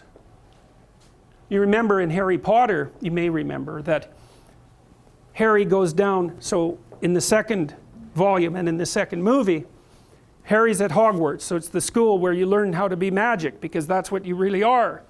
And there's something that threatens the school. Well, part of what threatens the school? Evil, right? Voldemort, that's one thing. But at the same time, it's also the snake that lurks underneath. It's the basilisk that threatens the school. And so the basilisk is the dragon, and when the basilisk looks at you, then you're paralyzed because you're a prey animal, and if a predator captures you in its gaze, you freeze. And the reason you freeze is because your body reacts to the predator as something that should turn you to stone. Sorry about that. So what do you do about the basilisk? Well, one thing you do is you run and hide. But the other thing you do is go confront it in its lair, and that's what Harry Potter does now. And what's interesting about him is he's also touched by evil, right? And that means that he's an embodiment of what Jung would regard as someone who's integrated the shadow. And without that capacity, he isn't able to communicate, say, with snakes. And that's not so good, because since there are snakes, it's not such a bad idea to know how to communicate with them. And he goes down into the underground, right, into the chaotic domain that's underneath the school in order to find the snake in its lair. Now, if I remember correctly, you tell me if I'm wrong. Doesn't he go down through a bathroom? Through a toilet? Right. Well, so that's an indication of the Jungian dictum that what you need most is to be found where you least want to look. I had a client once who actually had a dream like that. He dreamt that he had to go into the underground world through an outhouse. Right. It was very, very interesting. And it was an elaboration of precisely this theme. It's what you've thrown away as of little value to you, and maybe what you hate and hold in contempt and fear is exactly what you have to face if you want to go down to the place where the transformations occur. So what happens in Harry Potter? Well, this basilisk is wandering around, paralyzing everyone who isn't able to communicate with snakes. And he doesn't fight the basilisk precisely. He goes down into its lairs, the underground world.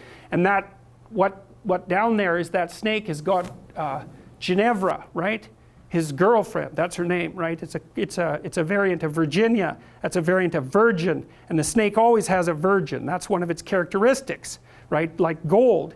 He goes down there to rescue her. What happens to him? He gets bit, and he's going to die. So what happens? The phoenix comes along and cries tears into his wounds and cures him. And that's... So the idea is that what saves you in the encounter with the snake is your capacity to let things go and die and come back to life. Right. It's so interesting, that story's told in that way in that series of volumes, because The plot structure is perfect in a mythological sense. It's exactly right. And the phoenix actually happens to be the pet of the main wizard, which is also perfect. It's exactly right. So, you know, what's his name? Dumbledore. Yeah, he's basically, for all intents and purposes, God the Father. And his pet, his close ally, is the thing that can die and that transforms. Well, you can see the echoes of Christian thought in that, but that isn't exactly right. It's that Christian thought and the mythological substructure upon which the Harry Potter volume is based are drawing from the same underlying pool of ideas and symbols. And they're universally accessible. And you can tell that because if they weren't, that book wouldn't have sold. How many million copies? How many million copies did it sell? And the movies.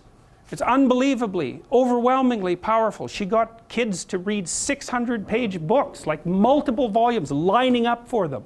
You got to ask yourself why. Silly stories about magical orphans. It's like, well, maybe not. Maybe people aren't so stupid. And certainly if they happen to be reading relatively complex books, attributing that to stupidity seems to be rather counterproductive.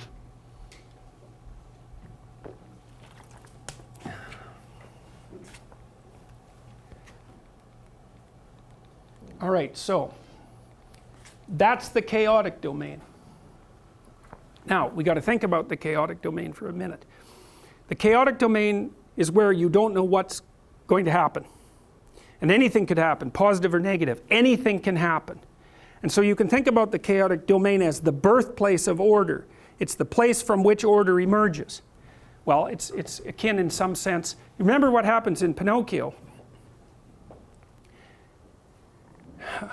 So Pinocchio goes down into the depths and then into the whale to rescue his father. He goes to the most frightening place possible. And he tests himself against it. And he rescues his father and he brings him up to the surface. But the consequence of that is that he dies. But what dies is the stupid puppet. And so the question is, well, to the degree that you're a stupid puppet, are you willing to let that die? And the answer to that is, it depends on the degree to which you're actually a stupid puppet. Because the more that's true, the more of you has to die. And it's not something trivial. That's why these myths insist upon the horror of the thing that lurks, so to speak, is that that death might be enough to actually kill you if you're not properly prepared for it. And that's what happens to people who are extraordinarily traumatized, for example. It's like huge parts of them are killed, and they often don't recover. So it's no joke. Well, and then of course this is often acted out in the real world too. If, you know, this can happen on a psychological basis. And so your own psychological experiences can be enough to radically disrupt and hurt you.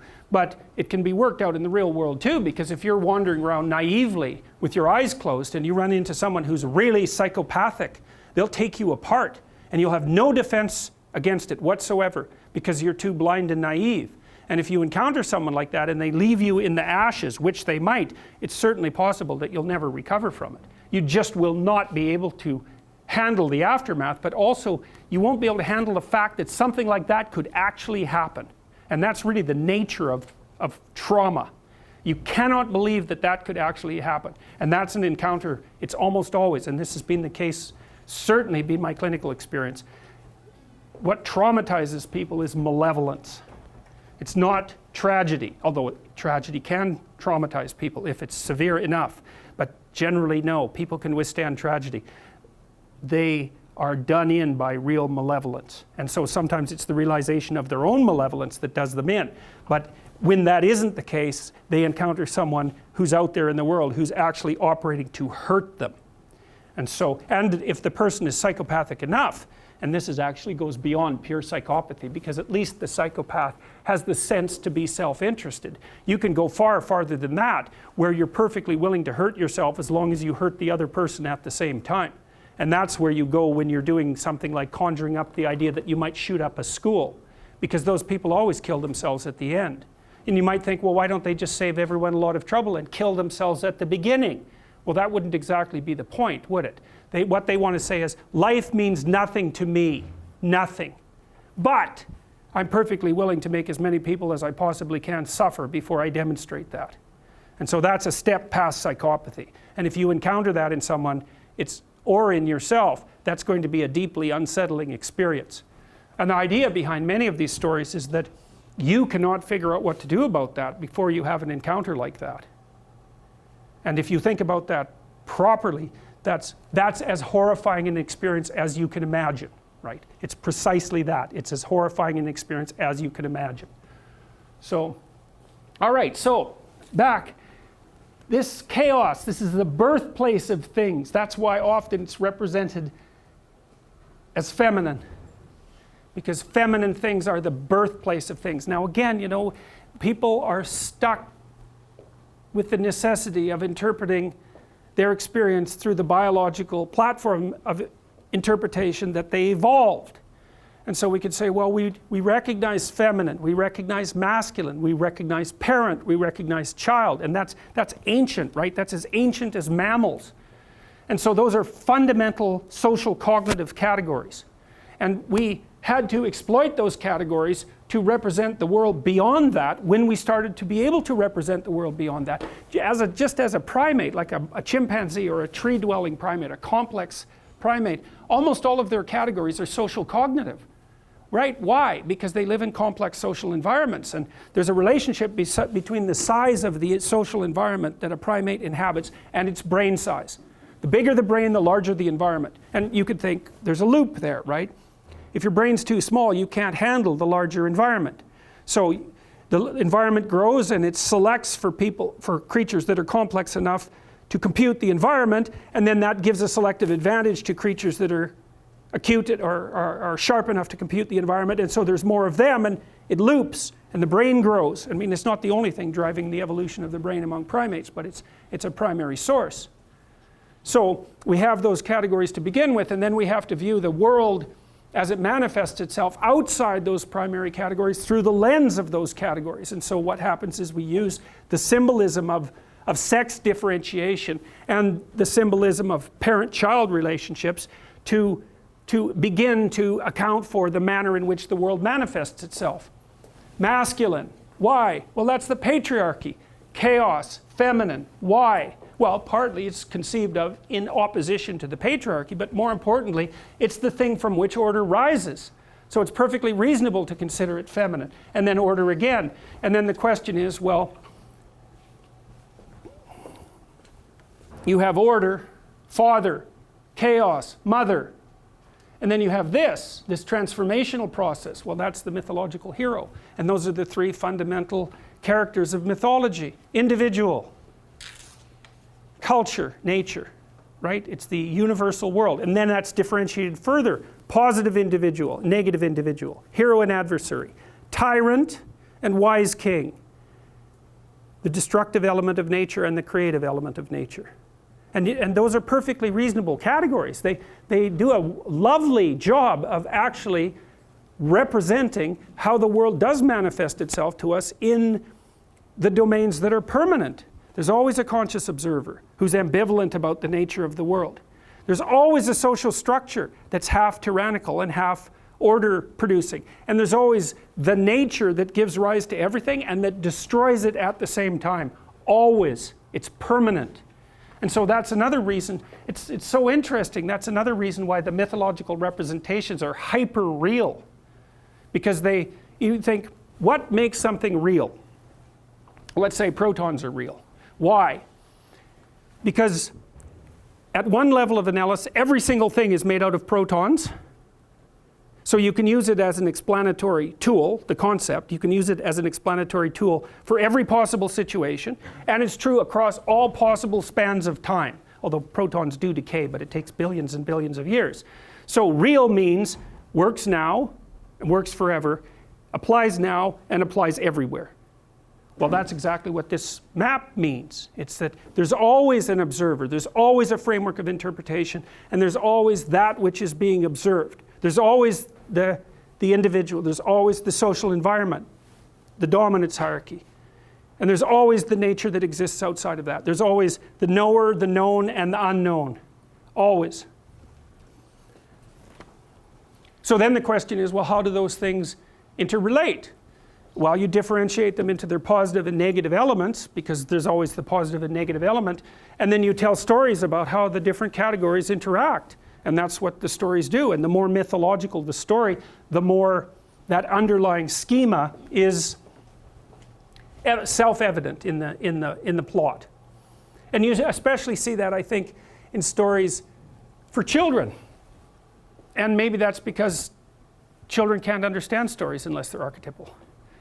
Like blatantly archetypal. And that would make sense, right? Because the stories have to appeal to the instinctive knowledge of the child, or the child wouldn't be able to comprehend them. And so, you know, I saw this quite dramatically with my own kids, watching them watch Disney movies, for example. My son was absolutely obsessed with Pinocchio, and particularly obsessed with the scene where Pinocchio and his father are escaping from the whale, and the whale turns into this sort of smoke-belching locomotive thing that's chasing them through the water. He would rewind that and watch it, and rewind it and watch it, and rewind it and watch it, like over and over and over. And you think, what the hell's that kid up to? Well, you know, it took us, 6 hours to do a brief run-through through Pinocchio, still by still. There's a lot of information in that movie, a tremendous amount of information. And then what the kid's trying to do is to incorporate it, to understand it, to embody it. And that's all happening in some sense, I would say, unconsciously. It's like it's unconscious in that he couldn't articulate what he was doing, and neither could anyone else. But that doesn't mean he wasn't doing something. He was definitely doing something. He was doing the same thing that enabled my nephew to put on the knight suit when he did that, the little knight hat and the sword, and figure out how to go after the great dragon of chaos. And so I want to tell you a little bit more about this idea of chaos. So here's the schema.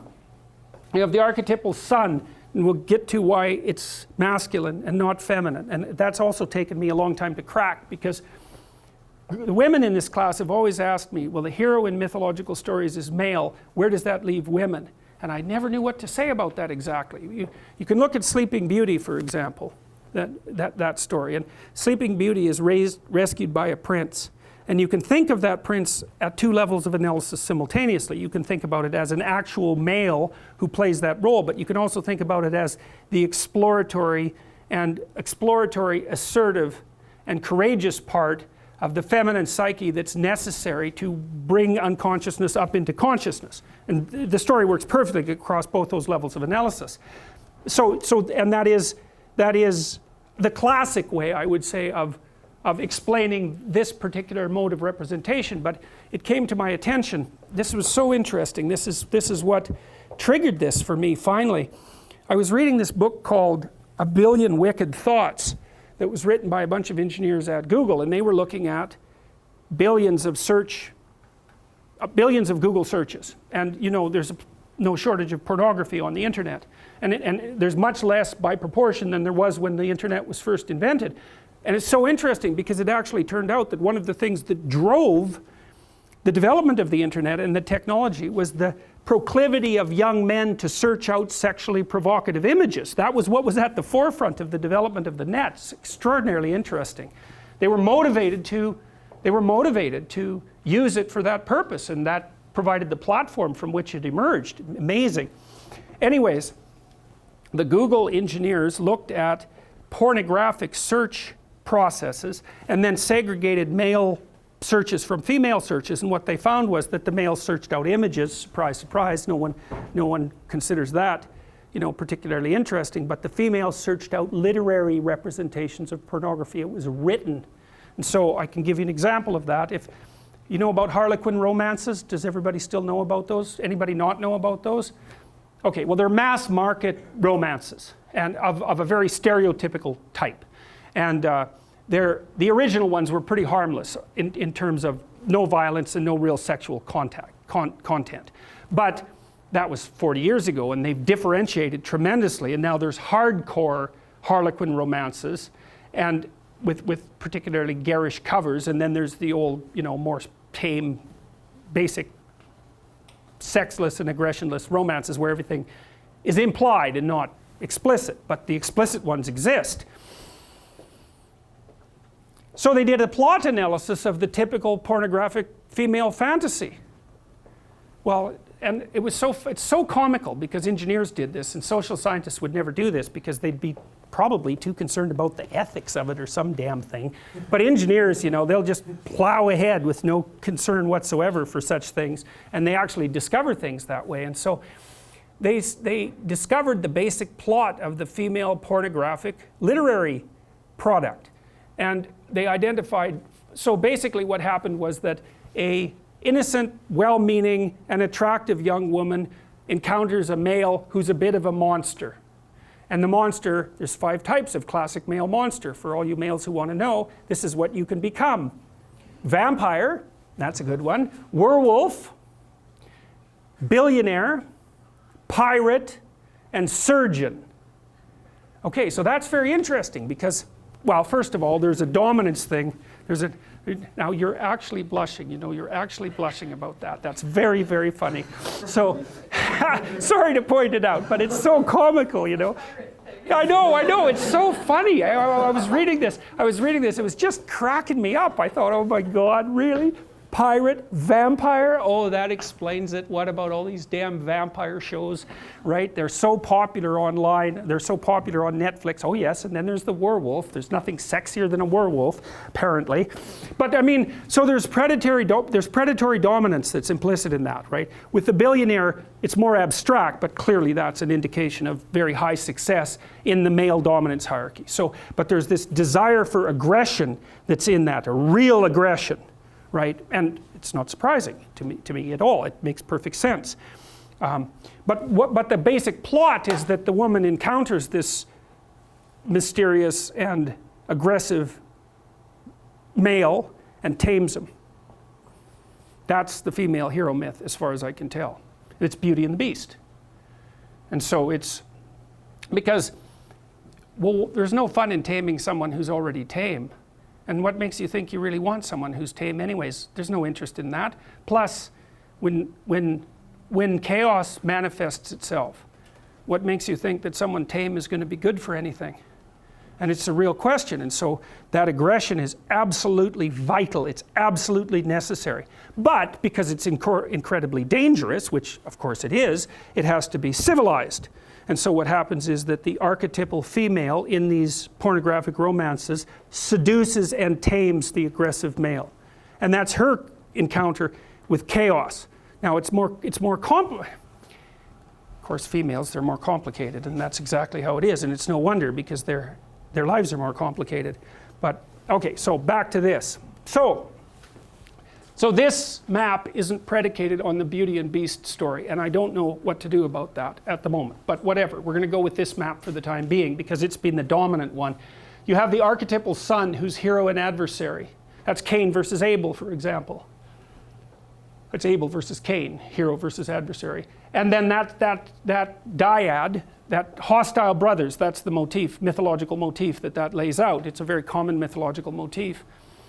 That's nested inside the social order of order versus tyranny, and that's nested inside the destruction and creation of nature. And then all of that is nested inside the dragon of chaos.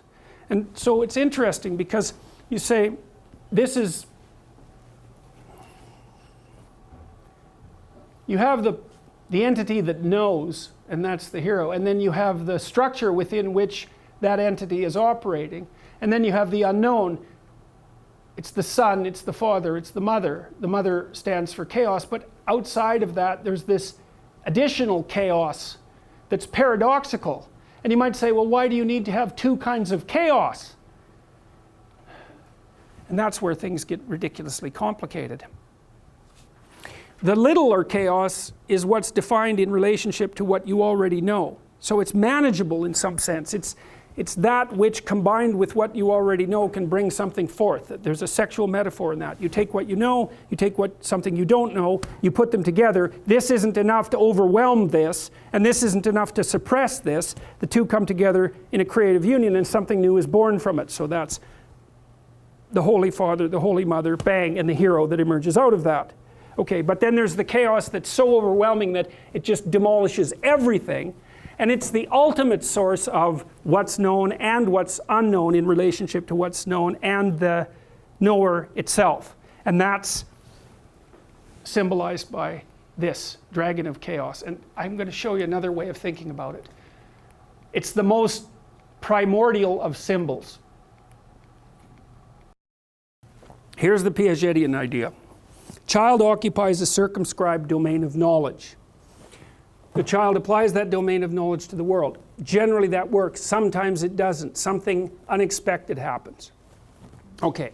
And that unexpected thing can be of different cataclysmic significance, let's say. If it's too overwhelming, the child will just cry.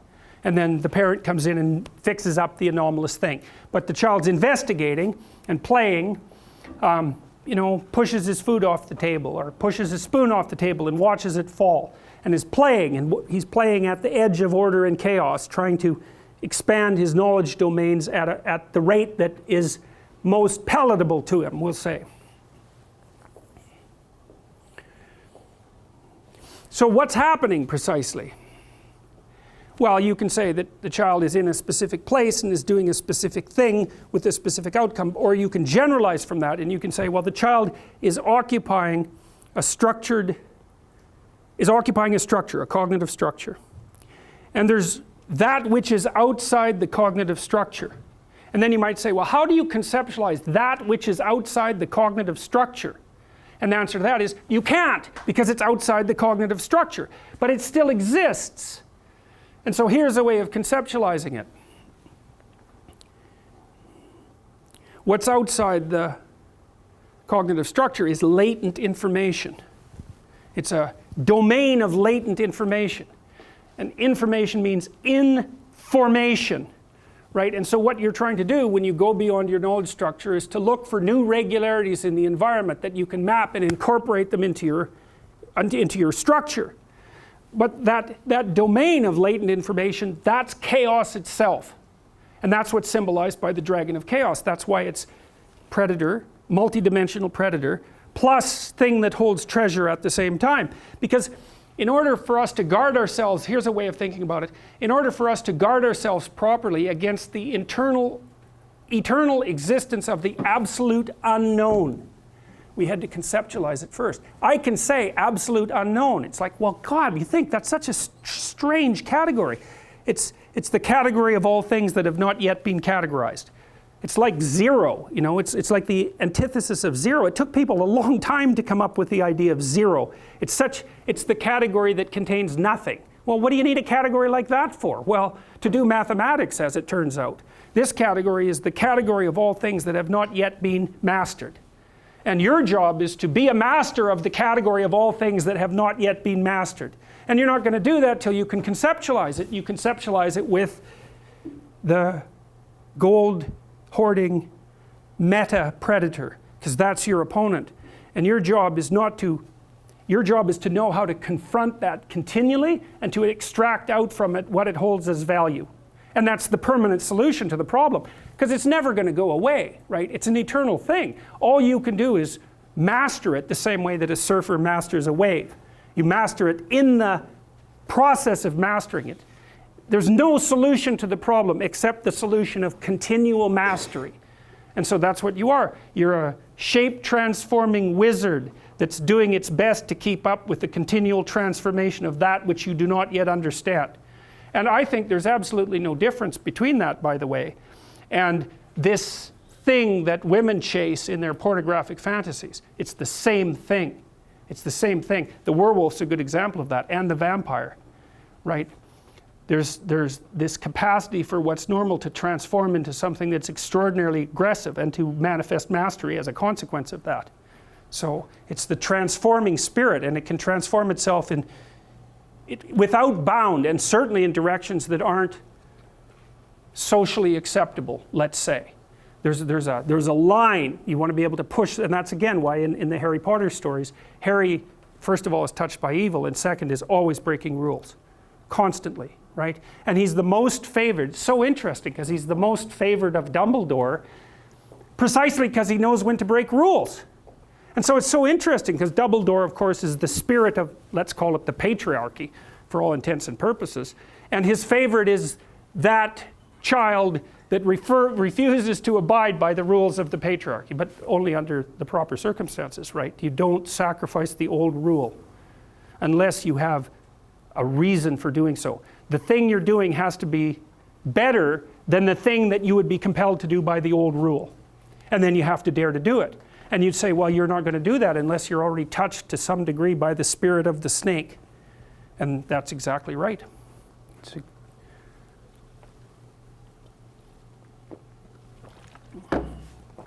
Okay, here's another way of thinking about it. The winged reptile is a thing of the earth and a thing of the sky. So you could think about it as a thing of matter and a thing of spirit. Okay, so then the question is, well, what exactly does that mean? It's a symbol of the union of spirit and matter. Okay, so what's matter? Well, the world. But it isn't just the world, it's also what matters. And what's spirit? Well, it's the thing that flies free of the material world, that's above the ground, that's in the ethereal space, that's up in heaven, but it's also whatever it is in us that's psyche or spirit. Okay, so then you might say, well, what's the origin of that? Chaos. And we can actually, I don't want to put that out as a metaphysical proposition. I want to put it out as an extension of what we've been saying. So the child bootstraps itself up from nothing, roughly speaking, right, through its developmental processes. It emerges, it has a fully fledged nervous system, and it produces cognitive structures within which it exists and views the world. But there's something outside of the cognitive structures, and that's this latent information, we'll say. Well, then we could say that latent information is properly conceptualized as matter and spirit. Why? Because when you investigate it, when you interact with it, you parse it into the world and into you. That's what it means to be informed by your contact with the unknown. It informs you. It makes you more than you are. And so it's like that's the resource you're extracting from the absolute unknown. It's the information that allows you to reconstitute your being. At the same time, you differentiate your knowledge of the world. So matter emerges from the latent information and what matters, and you emerge from the latent information in this dialogical process that involves your continual exploration. You build yourself and you build the world. And so the dragon of chaos, the winged dragon of chaos that guards the gold, is the latent information that, when you explore, enables you to build yourself and to differentiate the world. I'll tell you a story to end this. This is one of the great stories of mankind, and this isn't the only variant of this story. There's many variants of it, but this variant is useful for our purposes. It's a story I stumbled across a long time ago. I'm going to tell you the second story first because I don't have the energy to tell you the first story. So this is a story that the ancient Egyptians predicated their society on. And to understand this story, the first thing you have to know is what the characters were. And these characters were gods. There's 4 of them. Although the Egyptians had far more than 4 gods. You might think of these as the central gods. And you might think, what is a central god? And then you might think, well, imagine that the gods compete for dominance across time in people's imaginations. And some gods win. And they occupy the primary position of dominance in the hierarchy, in the dominance hierarchy of gods. And those are ideals. And ideals compete across time for dominance. And they're embodied. And so when diverse tribal people come together, they throw all their gods into the ring and they fight across time, and something emerges as a victor. And that's the emergence of monotheism out of polytheism. And it parallels the development of a unified morality within each of us as we develop across time. And the God that emerges as dominant across time bears a substantial resemblance. Imagine you have a set of gods in this locale that are competing across time, and something emerges as dominant. And then over here you have another set of gods that compete across time for dominance, and something emerges. You'll see major commonalities across the 2 things that emerge. And the reason for that is because the process of emergence that gives rise to both of them is similar in both situations. And that's part of what accounts for the cross-cultural similarity of high-order religious ideas. All right, anyways, you need to know the characters. Osiris. Osiris is the old king. He's Dumbledore for all intents and purposes. He's the old king. He's the spirit that established the Egyptian state when he was young. He was a great hero, but now he's old. And he's archaic and he's willfully blind. That's Osiris. He has a brother, Seth. Seth is Set, and Set is Satan, because the word Satan comes from the word Seth and Set via the Coptic Christians. So he's a precursor to the Western idea of Satan. You have Isis. Isis is queen of the underworld, and Isis was the goddess of a religious structure that prevailed across thousands and thousands of years. Isis. And you have Horus. Horus is a falcon, and the Egyptian eye. Everyone knows that eye, right? The eye with the open pupil. That's Horus. And Horus is a falcon because falcons can see way better. They can see better than us. They can see better than anything else except for perhaps eagles. And they fly above everything. Zazu in the Lion King is Horus, right? And Mufasa is Osiris. And Scar is Seth. And there's no specific representation of Isis, but the closest there is in that story is probably the Queen of the Hyenas that's played by, who's the actress? Yes, Whoopi Goldberg, that's right. Because she's like the queen of the underworld, right? She's the queen of the hyenas that live out among the death. But, okay, anyways. Seth, Osiris, Seth, Isis, and Horus. Here's how the story goes. Osiris is a great king. He established the Egyptian state. You could think about him as the embodiment of Egyptian custom and tradition. You could think about him as the thing that the pyramid represents. All right? But he was great when he was young, but he's not young anymore. He's old, and he's willfully blind. And what that means is that he doesn't see what he could see. He refuses to see what he could see. Why is Osiris old and willfully blind? Because that's what culture is.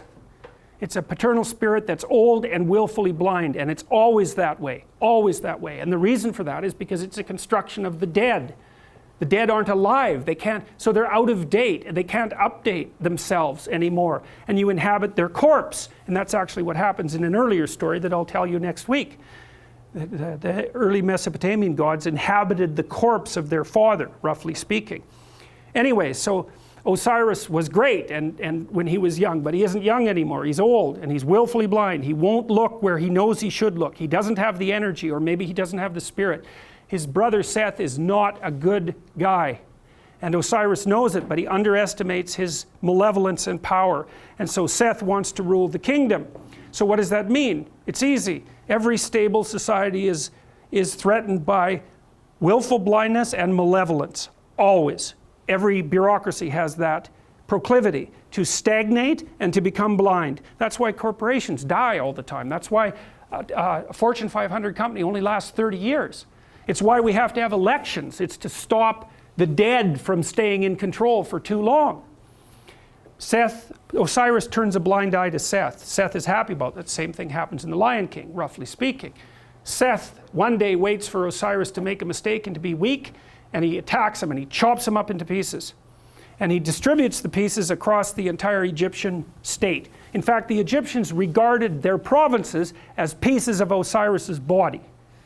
Okay, so now you can't kill Osiris because he's a god. And why is he God? A god because he represents the spirit of structure.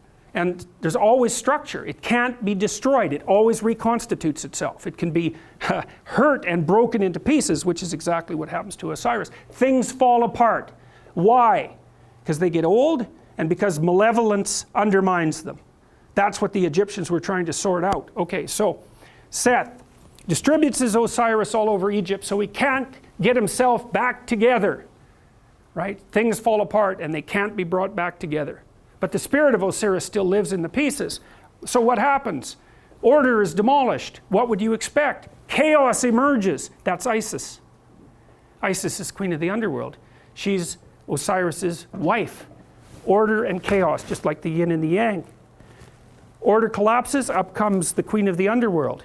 She's looking for order. Chaos cries out for order. She's looking for order. She goes all around Egypt trying to put Osiris back together. It's a state of chaos. She finds this phallus. She makes herself pregnant with it. And what does that mean? Well, it means it's like Geppetto in the belly of the whale. That thing has the potential to reemerge. The thing that collapses into its pieces is still alive. It can unite with the chaos and produce something new. That's the story of the dissolution of structure into chaos and then its revivification. Isis makes herself pregnant. She goes back down to the underworld. She gives birth to Horus. Horus is the Egyptian eye. He's the son of the great father and the great mother. He's a messianic figure. And in fact, much of the mythology that described Horus was extracted without much modification and then attributed to Christ. Very much, and you can read about the parallels. You can read about it online if you want. But there's any number of parallels. And of course, there is the mythology that the Jews came out of Egypt, and of course the Christians emerged from the Jews. And so there was a tremendous influence of Egyptian thinking on the development of these later ideas. And you see pictures of Isis with Horus on her lap that are virtually identical in content and form to the later pictures of Mary with the infant Christ. And that's the holy mother of God in the hero. It's not a Christian motif. It's far deeper than a Christian motif. It's a human motif. So Isis, queen of the underworld, gives birth to Horus, and Horus grows up outside the kingdom. Why? In the underworld. Because that's what human beings do. You're alienated from your culture. Always. Why? It's old and dead and corrupt. And so that leaves you growing up in chaos. What would you call? Alienated from your fundamental culture. That's the story of adolescence. Horus grows up. He can see. That's what differentiates him from Osiris. That's why he's a falcon. He goes and has a fight with Seth. And now the difference between Osiris and Horus is that Horus does not underestimate Seth. He knows exactly what he's up against. He goes and has a terrible battle with him, trying to get his kingdom back. Something else that's echoed in the Lion King story.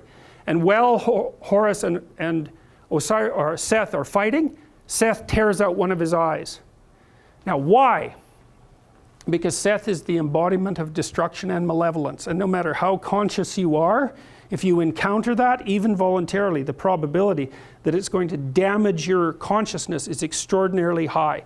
That's why people don't do it. So the eye is torn out, but Seth is defeated, and Horus banishes him to the nether regions of the kingdom. You can't kill him. Why? Because the malevolent, destructive force that threatens states never dies. It's always there. You can only remove it temporarily. Now Horus is king. Pharaoh, king, God.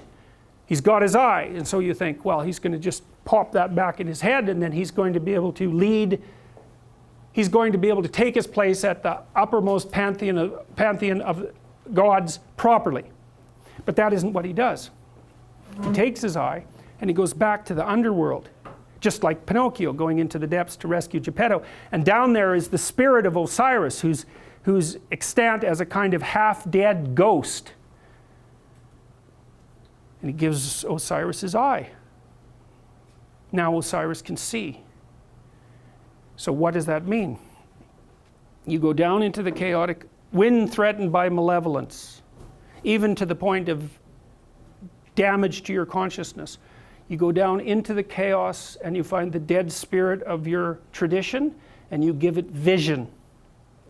And so, provided with vision, Osiris regenerates, and then Osiris and Horus go back up to the world, linked together and rule jointly. And the Egyptians believed that the Pharaoh, who had an immortal spirit, was the embodiment of the conjunction of Horus and Osiris. And that's what gave him sovereignty. And so you think about how brilliant that is. The Egyptians are trying to puzzle out who should lead, who should be Pharaoh, and what do you have to be if you're going to be Pharaoh in order for things to work. You have to be awake to malevolence and chaos, and you have to embody your tradition. And that puts you at the highest pinnacle of the dominant structure. It's the same thing as the battle between the gods across centuries or eons, and the emergence of the highest possible moral virtue as a consequence of that competition. It's the eye on the top of the pyramid, right? It's, you know, in the Washington Monument, there's a cap on the Washington Monument. The top of the Washington Monument is a pyramid. At the top of the pyramid is a cap. It's made out of aluminum. And the reason it's made out of aluminum is because when they made the Washington Monument, it was the most valuable metal known. And so what does it mean? It means there's a pyramid and there's something at the top of it. But the thing that's at the top of the pyramid isn't the same as the rest of the pyramid. That's the thing. The pyramid exists. There's a dominance hierarchy. Something climbs up to the top. But it's not just at the top of one pyramid. It's at the top of all of them. The thing that rises to the top of any given pyramid is the same thing that can dominate all pyramids. It isn't good enough to be the best at a dominance hierarchy. What you want to be is the best at the set of all possible dominance hierarchies. Right. And that's the thing that's gold at the top of the pyramid. And that's the eye. That's what the Egyptians figured out. And what does that mean? It means the thing that puts you at the top is attention. Pay attention. Keep your eyes open. It's not the same as thinking. It's not the same thing. It's like watching. And the thing about human beings is we can see. We can see better than any other creature except birds of prey. And so our capacity to see is in fact what we use in the world. Our brains are actually organized around vision, unlike most animals. Their brains are organized around smell, not us. We can see. We stand upright so we can see a long distance. And in our ability to see is what saves us and what saves our communities. And that's what these stories are trying to portray. And you might say, well, why didn't people just say so? And the answer to that is because they didn't know.